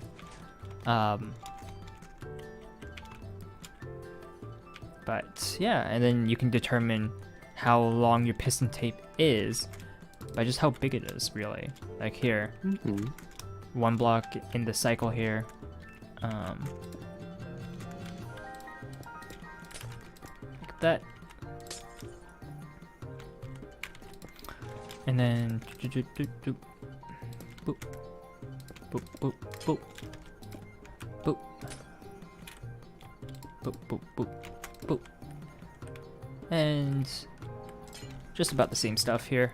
Wiring is slightly more finicky, and basically how we did memory back in the day is pretty much like this, where you just lay this out a lot. You'd have several, and then you just have power going into several repeaters, and these just functioned as a way to continuously cycle through and get yourself different outputs. And so here you can see we have output here, and once this cycles in front of the repeater, then you'd have something taking the output, like a redstone dust, for example. It could also be another repeater, like that, and then this could be put into a block, and that could deactivate a torch. This is what's known as a NOT gate, by the way, when you put in power, but the system turns off. Is it night in Canada? Yes. Yeah. Lenny, yes. Okay. So this is like a NOT gate, and then something else you can do with the outputs is like eventually you could have a normally it's just lots of repeaters to receive power, since you can control them the best. And then you can have like a second repeater, for example, like right here too. You can see over here, it's slowly getting pushed around. Mm-hmm. It started off there, it's already over there. It's kind of nice. And yeah, you can have different repeaters, and with each repeater, you can also set them to different timings, up to 4 ticks each. You can have a lot of different timings here, so, but that's timing purposes. For the sake of stuff like wiring, by changing the length of this, you can disassociate this line here with this line or this line, meaning you can have two separate circuits. So you can have this wiring to some logic circuit here, have this output to somewhere else over here, for example, have this output somewhere else. So just like this, by stacking it and putting it differently, you can create very compact, neat, different circuits, and it's all controlled in one brain, essentially. Oh. That's one way of doing it, and I know people like to use this still as a way of making locks. So probably for adventure maps or maps that you can't break blocks in, these are pretty good for making locks that the player would then have to like find the key or decode and input the correct combination. Another way I used to do it personally was I use this as an actual memory unit, and have it tell time. That was all I did with it. It would cycle and count, and as you went up, it would output a number using pistons and wool blocks. And yeah, that's what this was for. What I used for it back in the day. God, the things me as a kid, the lengths I would go to with redstone to display a changing number, was insane. That's still really cool though, because I never would have thought to try and do something with this. Yeah, this is very old. Like this is like. Okay, I'm gonna see. How do you say good morning? Good morning. 좋은 아침. 좋은 아침. 좋은 아침. 좋은 아침. 좋은 아침. 좋은 좋은 아침, 아침. Lenny. Okay, I really don't know how to say Korean. I always feel bad about butchering the language, but it's okay. But yeah, this is. At least you're trying. Yeah, that's the biggest thing. Just like my mantra, as of late, is just do it. Just do it. You get corrected afterwards. Yeah, but this is old and for the most part obsolete. In a lot of builds, it's big, chunky, clunky, and people don't like it. But it is kind of what I used to use all the time. Like this was my favorite thing to build, because at the time this was compact. This was considered compact at the time. Yeah, I learned redstone from its basics, and that's by basics I mean, where's my lever?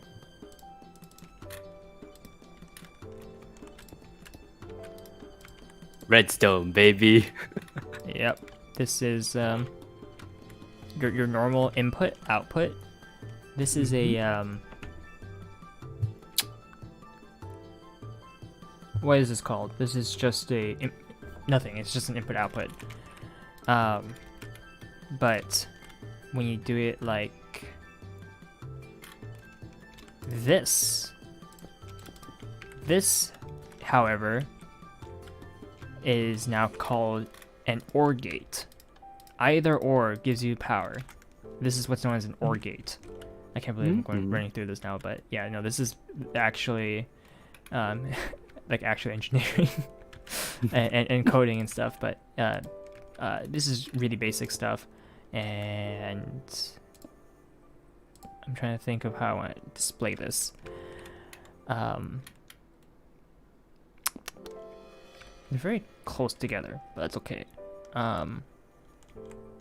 We can do it like this, like that, and then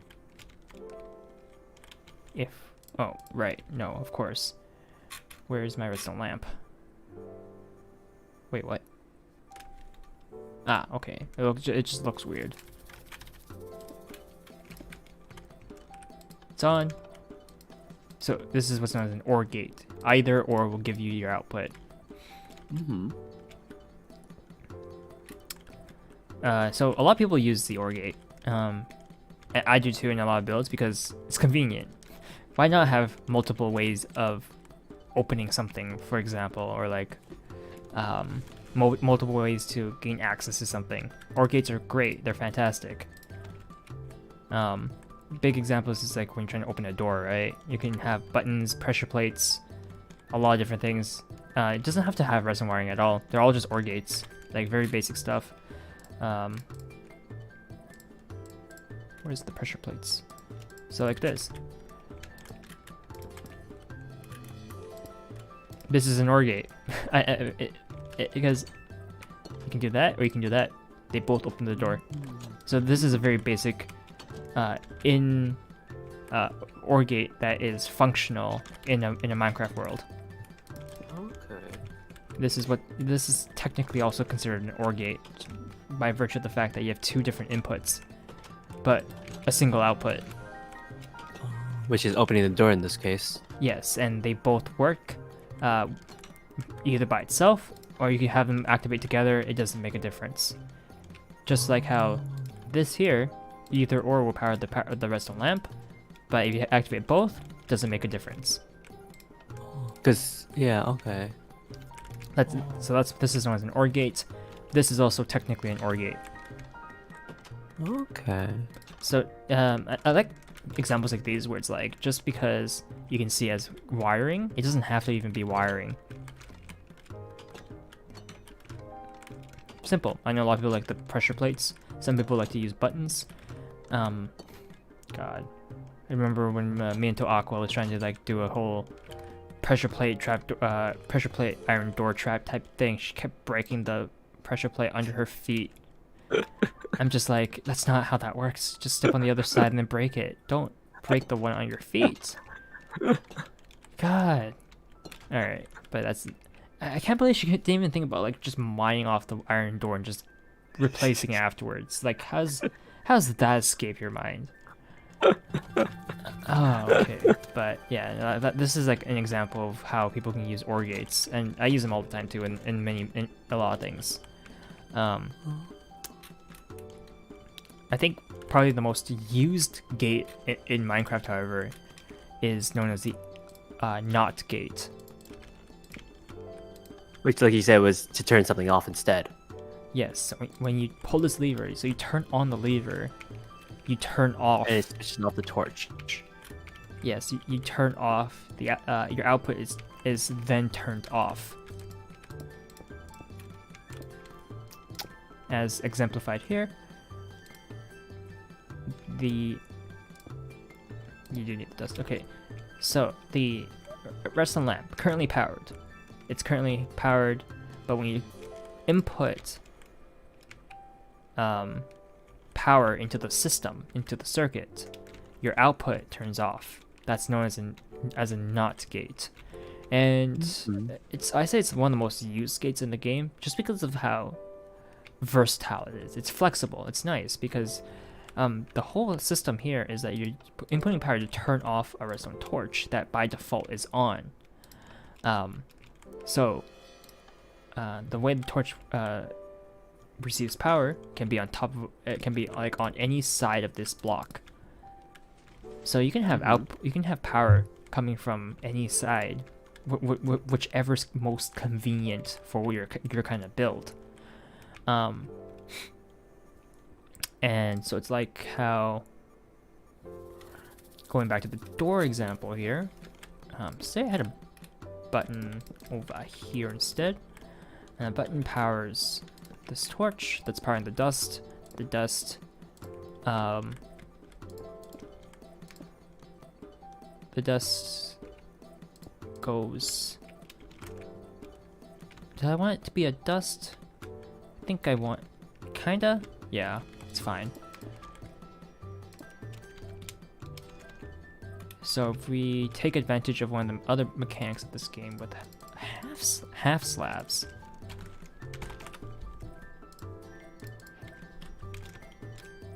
Something neat you can do here. Okay, you know what? Where's my sandstone slabs? Let's make it uniform. Okay.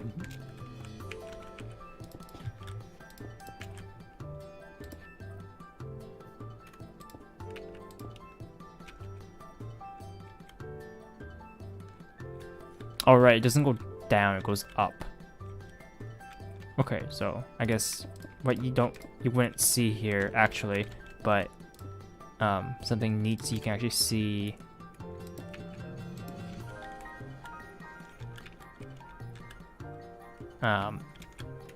is power goes up but not down, even though it's connected. You need the full block for that to happen. Yeah, like that. Okay, that's fine. Yeah, because then it can travel along the block too.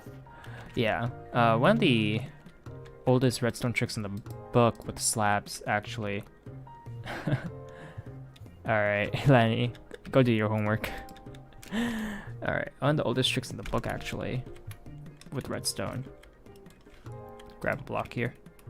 Is...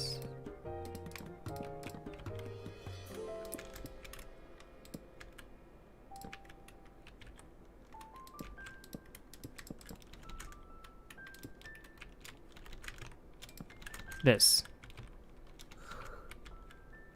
So the power here goes up and up this way, and you can just keep going. So you can power stuff over this way by having power going this way. Huh. This is one of the oldest redirectional tricks in the book when it comes to half slabs. This is something they introduced in one of the later patches of Redstone, but once it was introduced, people jumped on it because it was very nice. As an example of what this looks like without the half slab, well,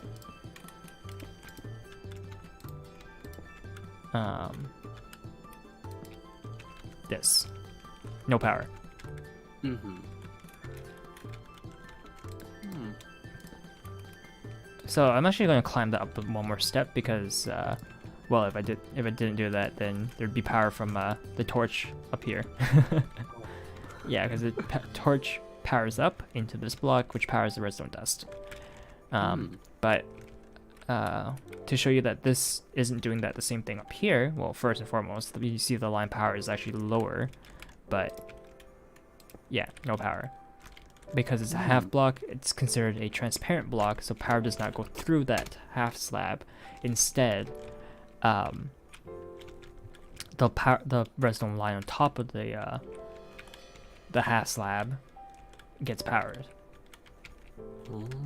So that's the difference there. Half slabs themselves do not transfer power, unlike full blocks. Full blocks will transfer power. So as you can see with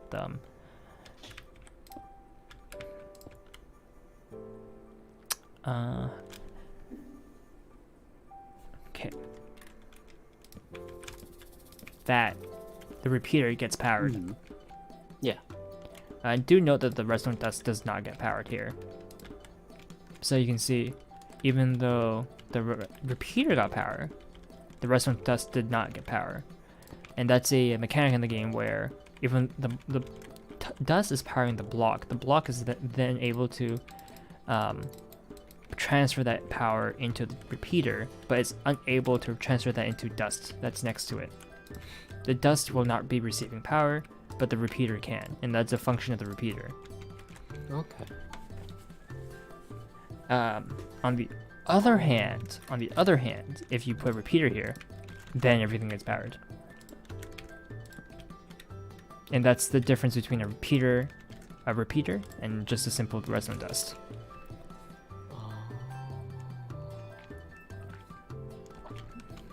I like how me trying to understand how to make a super smelter became a very quick redstone. Basically, a 101. redstone lesson for noobs. Yes. And it's not a great lesson, by the way, but it's something that it's just a quick rundown of a couple core mechanics that a lot of people like to employ. So, like the comparator clock, it's a nice clock, useful in certain circuits. The etho hopper clock, it's called etho hopper clock because a YouTuber named Ethos Lab, he basically developed this clock when they released the hopper. So he was the first one to make this and publicize it, and so everyone calls it the etho clock. And then I introduced really old style redstone with this piston tape here, and then showed how I used to build with it, which is this way instead of it being on the ground. But yeah, this is how basically I had a sugarcane farm that used a flying machine, and the way I timed it was that I searched up on average how long it took for sugarcane to grow, and it turns out about 28 minutes. So I was like, okay, knowing the etho clock timer, so a full 5 stacks in there with a piston tape about this big, which is 1, 2, 3, 4, 5, 6, 7, 8 cycles, I managed half an hour. So I bumped the duration of this over here at max, which is I think a bit like 4.5 minutes or something like that. I don't remember the exact timing on it. I bumped this, outputted that into a piston tape about this size, and then had the piston tape have a single output. So every 8 cycles, it would then activate the flying machine.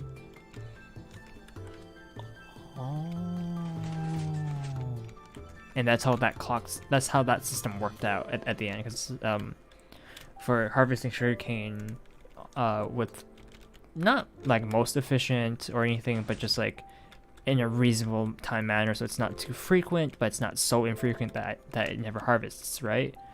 I figured this was my best option. So, and obviously, the bigger your piston tape, with more and more transparent blocks, so glass blocks are what people usually use.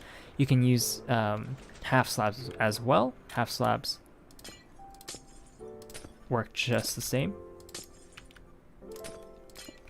They do not output power, and as you can see, the example is definitely just this line here, so you can see there's power now. So that this line activates, and half slabs, they work just as well as glass blocks. Glass blocks are used for aesthetics, nothing more than that.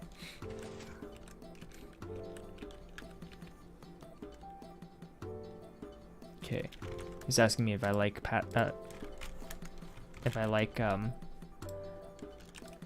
ramen. Yeah. Yeah. Yeah. It's so funny. Alright. Yeah. But well, I hoped you picked up a couple skills tonight. I feel like I learned more today with you than anything I learned from my class today. That's how it feels right now. Okay. Well, I'm thankful for that. You've been here for a long time now, so thank you for being with me. It's been a blast. No, thank you. I was just here along for the ride, and I actually learned something. And I had a lot of fun trying to learn it too. I'm glad. I know my lessons can be boring sometimes, but I'm glad I could. Oh, what are you talking about? Yeah, and the whole purpose of me today was learning how to make a super smelter. And yet I somehow derailed you into giving me a redstone lesson. But thanks again, Sebastian. Maybe whenever my friends open up a Minecraft server again, I can try to put whatever I've learned here into use and finally figure out how to do things properly. Yeah, no, for sure. And I'd suggest if you are gonna use redstone, there are plenty of people on YouTube that are like 100 times smarter than me that make guides and stuff and like show you how. I watch those guys making my world and then learn from it. Like now I learn about this unique circuit up here that Il Mango employs, and it's unique in the sense that it basically forces the hoppers up here to lock, and I'm back to my explanations now, but essentially this timing has it so that all the items fall down in a line, and the moment this hopper here has an item, it locks up all the hoppers up here so that the hoppers up here are no longer receiving items, and then this line down here deactivates. This powered redstone line deactivates because they're currently activated by the redstone torches here and here, and these deactivate as I showed you back there with the because these are not gates. Power goes in, this turns off, and so the hoppers down below suddenly activate and yank all the items from the hoppers above down into it, and so that they all start smelting at the same time if there's fuel. Exactly, and then they all yank at the same time, and then push it into the furnace at the same time. And that's why this works. And I'm just like looking at it, I'm like, that's beautiful. Because without this top circuit here, and you only have this bottom line here, items goes in, and then they just fall down into the bottom hoppers. But then timing goes haywire because everything falls, and then due to how Minecraft works and timing, I think 2 of these furnaces will never receive an item. And that's just due to how the game handles updating and where the items are in the hopper chain as the game's updating. But with this extra circuit above, it forces all the hoppers to have it specifically one item, locks it, and then the hoppers below activates, yanks everything down, and pushes into the hopper. And the beauty appears from it. Exactly, and that's why, again, I had no idea that this was a thing. Now that I've built it myself, I understand it better now. And again, timing is important. You need the repeaters at 3 ticks, just like how the flying machine, you need these at least 2 ticks. It doesn't have to be 2, it can be more, 2, 3, 4, but it cannot be 1. So as you start learning from the people and seeing their incredible builds, you can start employing that yourself, because at the end of the day, these are simply just circuits that are overlaid over hoppers. You can put these in other builds too, the circuit in different builds. It doesn't have to be like this, and you'll learn in time and through doing this a lot more that when, where, and how. It's just stuff you kind of learn as you go. So I'm actually getting really tired myself. It is 2 in the morning, so I'm about to knock out right now, I feel like. But welcome to the midnight lessons in Minecraft, and somehow people get out of this with an engineering degree, apparently.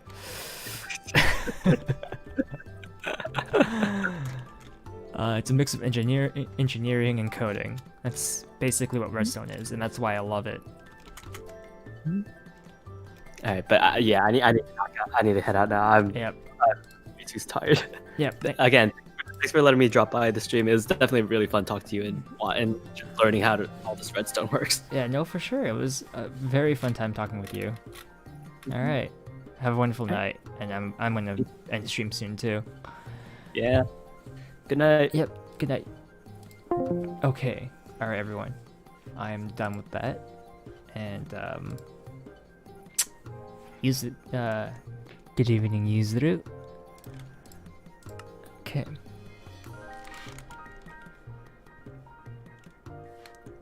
Yeah. Yes. Okay.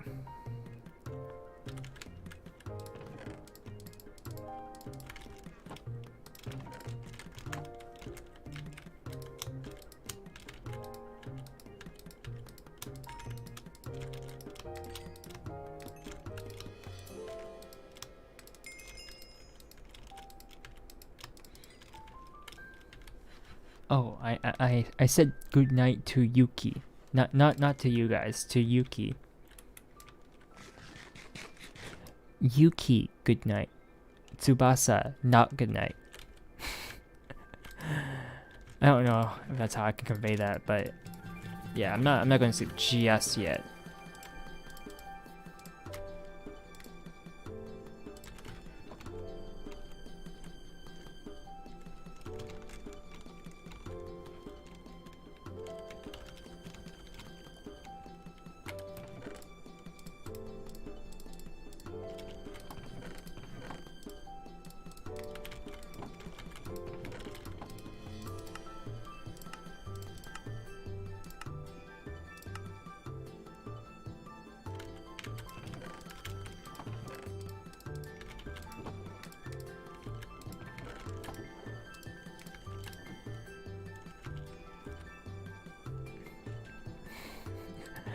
Yuzuru, no, not yet, unless you're going to bed.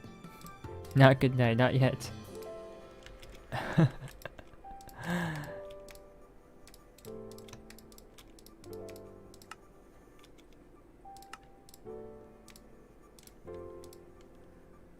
Wait, how do I make repeaters? I think it was stone?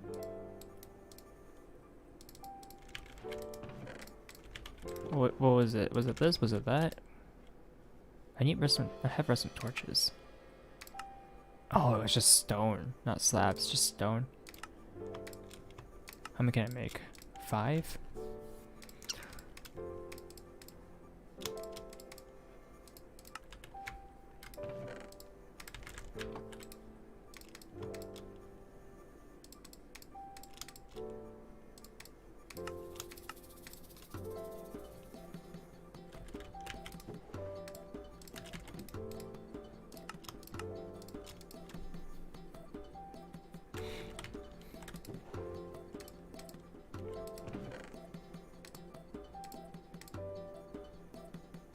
Yeah, I know.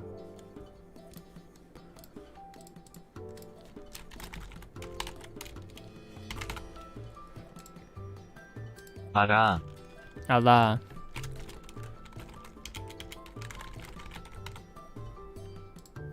난 놀지 않아. 난 놀지 않아.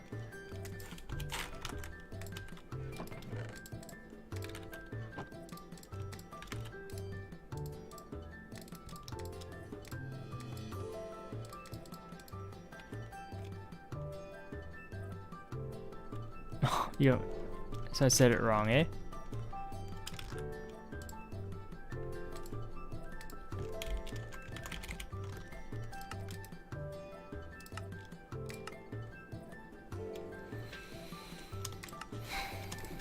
Okay, let's make a couple stacks.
I'm running out of stone so fast. Oh my goodness.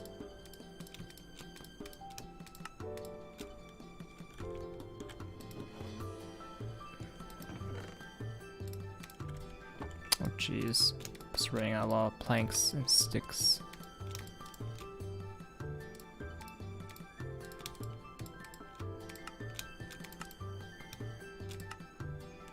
Quartz.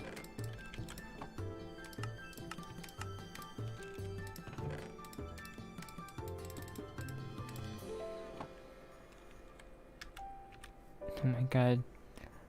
Legendary blue puns. Stop. Be careful of your coffee consumption. Stone. Oh my goodness. I'm actually running out of stone.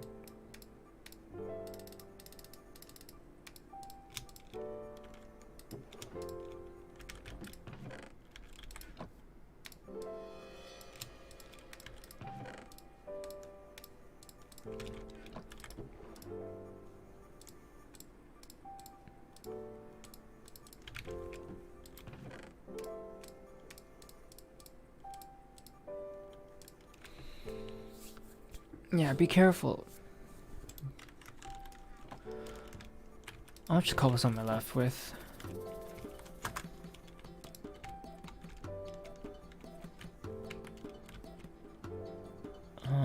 Okay.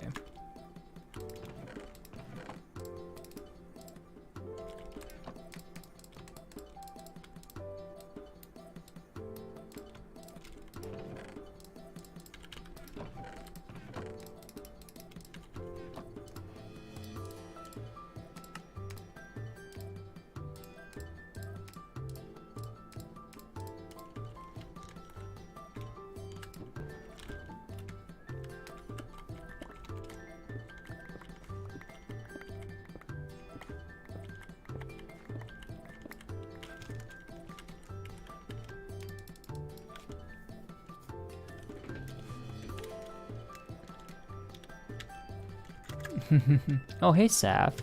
Hello, Saf.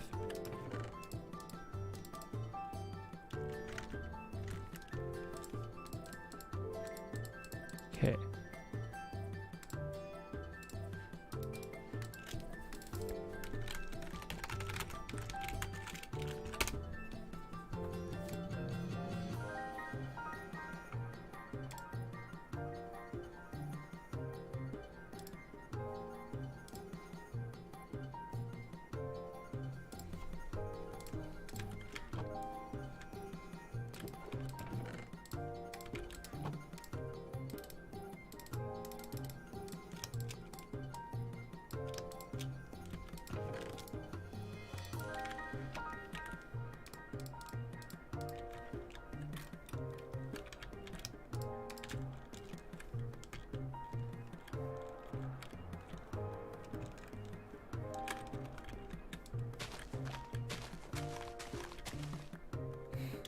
Noni! Hey, am I winning? Kinda. Not really. A little bit, I guess. I'm gonna make a small smelter. To smelt things quickly, because I kind of need that right now. But we'll work up to a furnace array in a sec, because the furnace array needs a lot of materials. So we're gonna use our little furnace smelter here to get us those materials quickly. I'm just gonna lower the terrain here by 1 block, so that's easier for me to work with. Okay.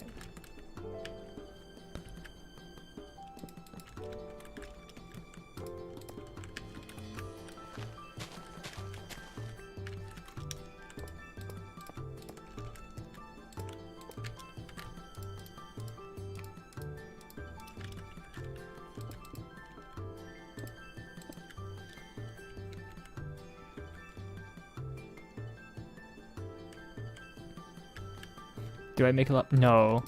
I don't make money out of this. I have him donate to me. Imagine with Peter and no yesterday, no tips. It's pretty funny.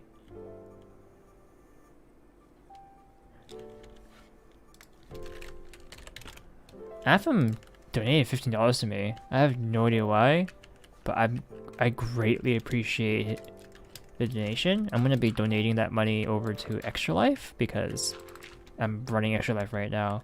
I do want the Extra Life money to be going somewhere, right? Okay.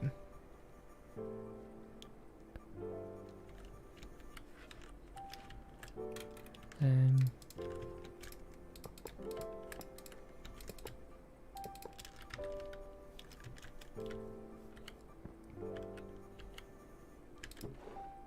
hey, Ryus. Thank you. Or hello again. Hello again. I think cobblestone walls are fine.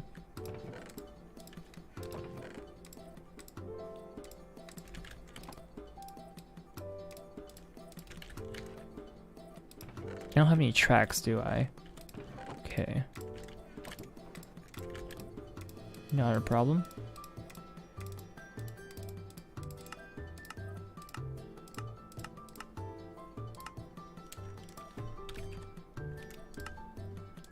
Okay, it was the other way around.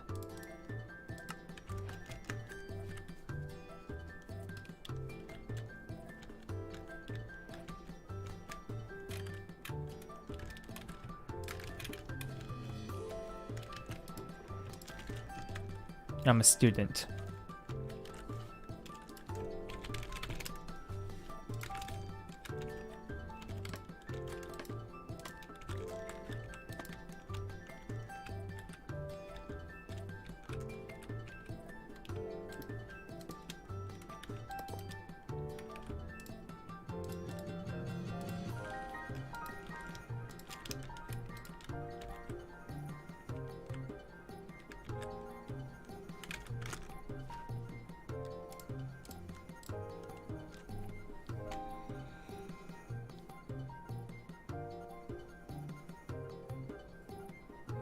I'm making a small little super smelter right now. Nothing big, just something that's I'm gonna deem useful. It's gonna help me smelt things later. Okay.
Surprise, surprise. Haven't made a piston yet.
Hello, Alex.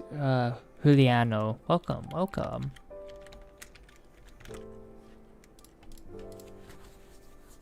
Okay. So what's the next spot here?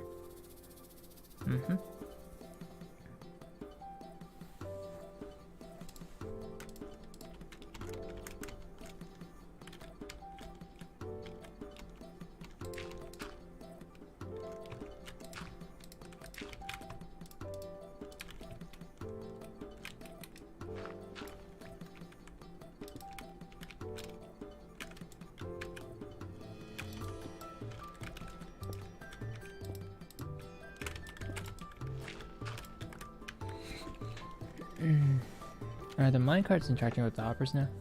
You can. I'm a little bit. I will rest.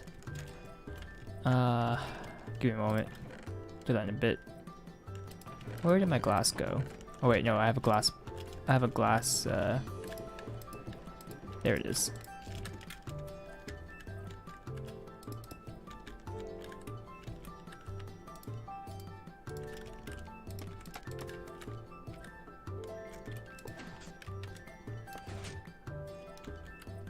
Nice.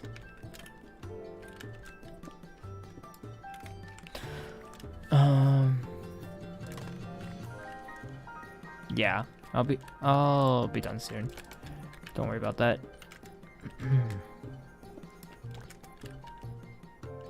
Okay.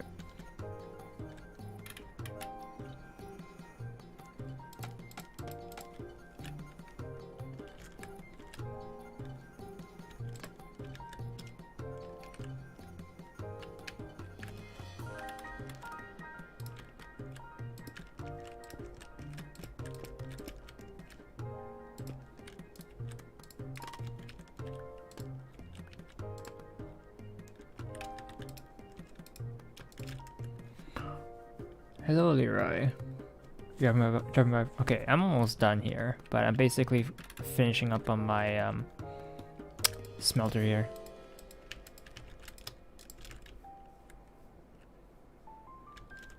It's a small little thing.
Perfect.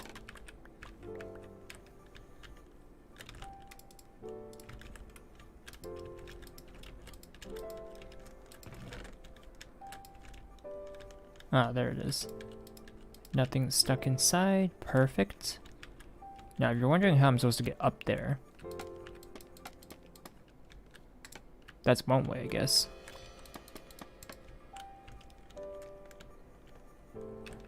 Okay, so how does this work?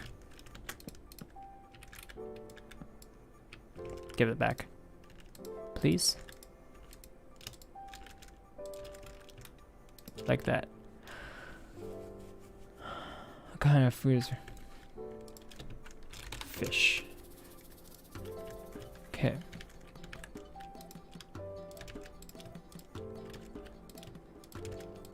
So I have to manually input the fuel, but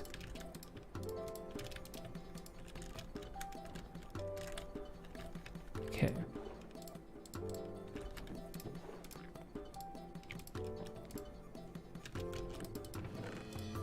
Let me show you the magic.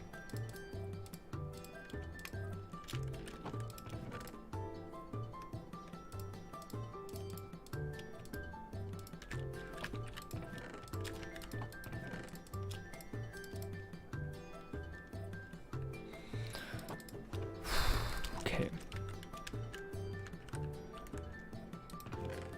1, 2, 3, 4, 5, 6, 7, 8, 9, 10, 11, 12, 13, 14, 15, 16, 17, 18, 19, 20, 21, 22, 23, 24.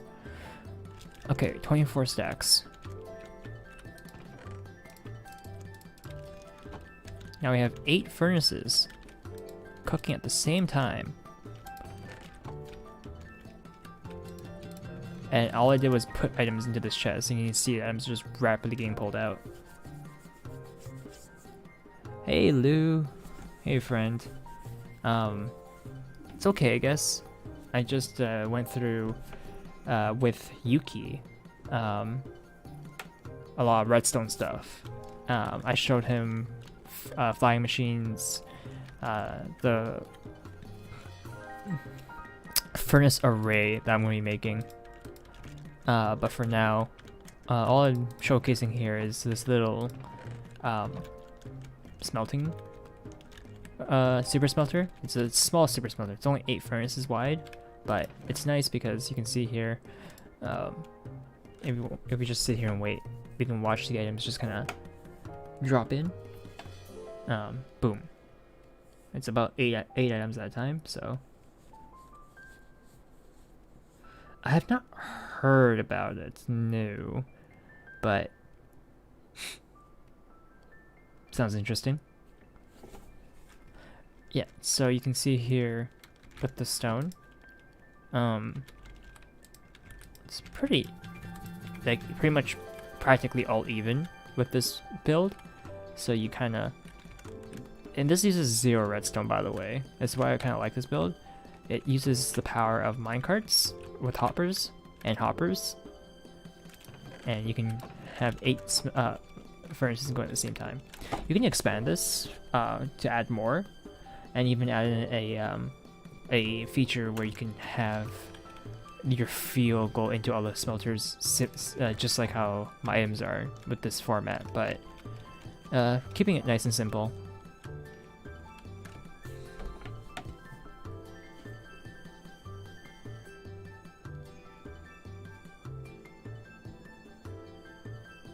Made a broth with it. That hurts. I can't eat spicy food, so just thinking about that hurts.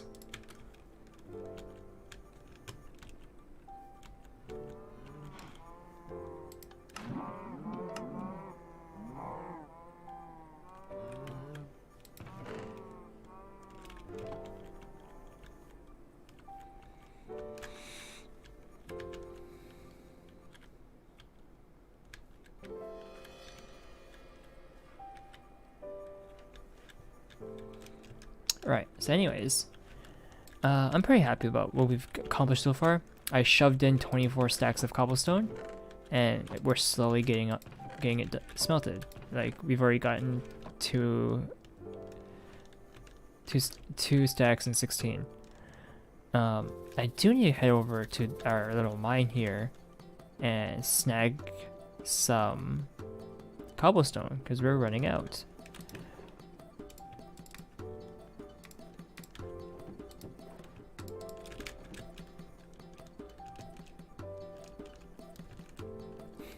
Surprise, surprise, we actually need a lot of cobblestone.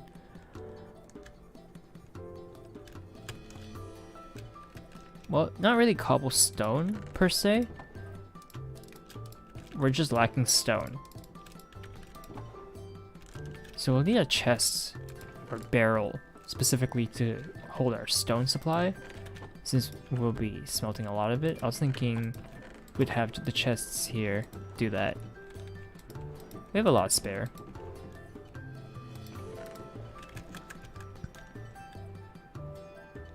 I have not gone to the end, no. No need. I have not found the fortress yet.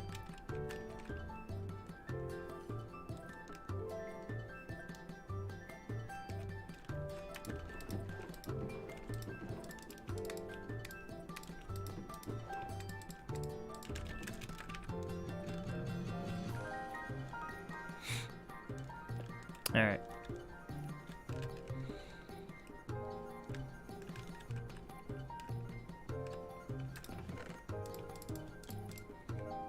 Okay, that's a good amount of cobblestone for now.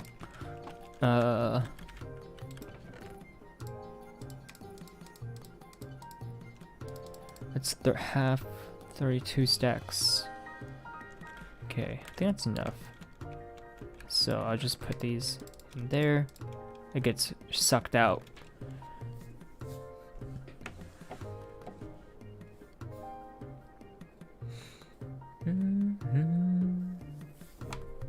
So those get sucked out into the minecarts with hoppers here, and it gets distributed between the hoppers down here.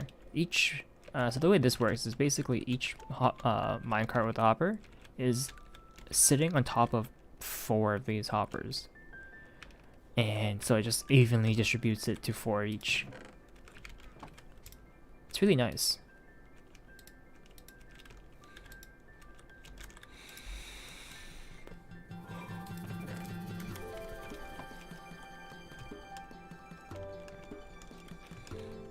Basically for this, you're looking for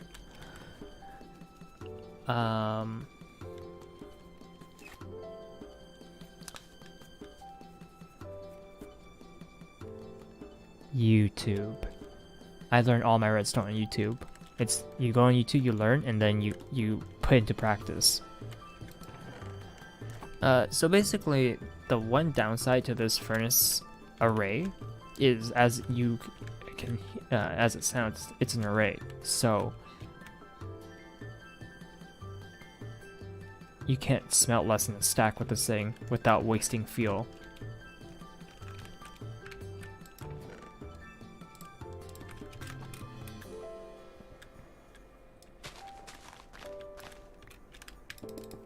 So what I'm going to do now is actually add those 4 furnaces there.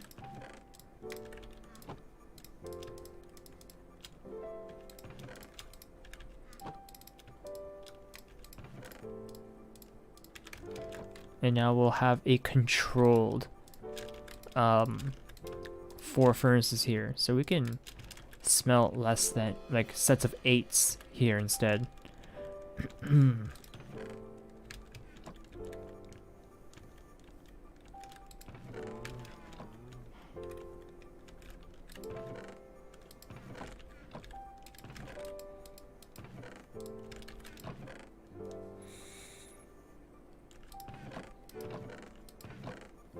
Okay. Wait. Is my sugarcane supply all gone? Is this all I have left for sugarcane? It's pretty bad. It's really bad.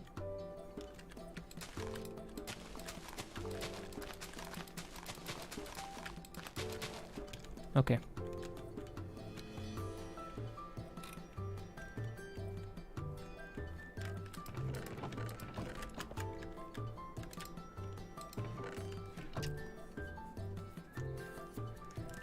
I will. In fact, with the diamond axe now, I can get ice, right? I can silk, because there's silk touch.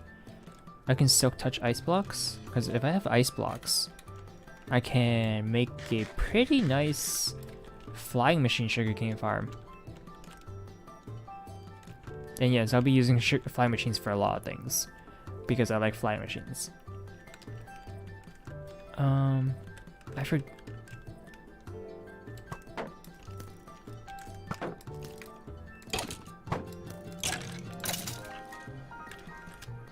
Okay, I forget which ways to ice. I'll figure that out later, actually.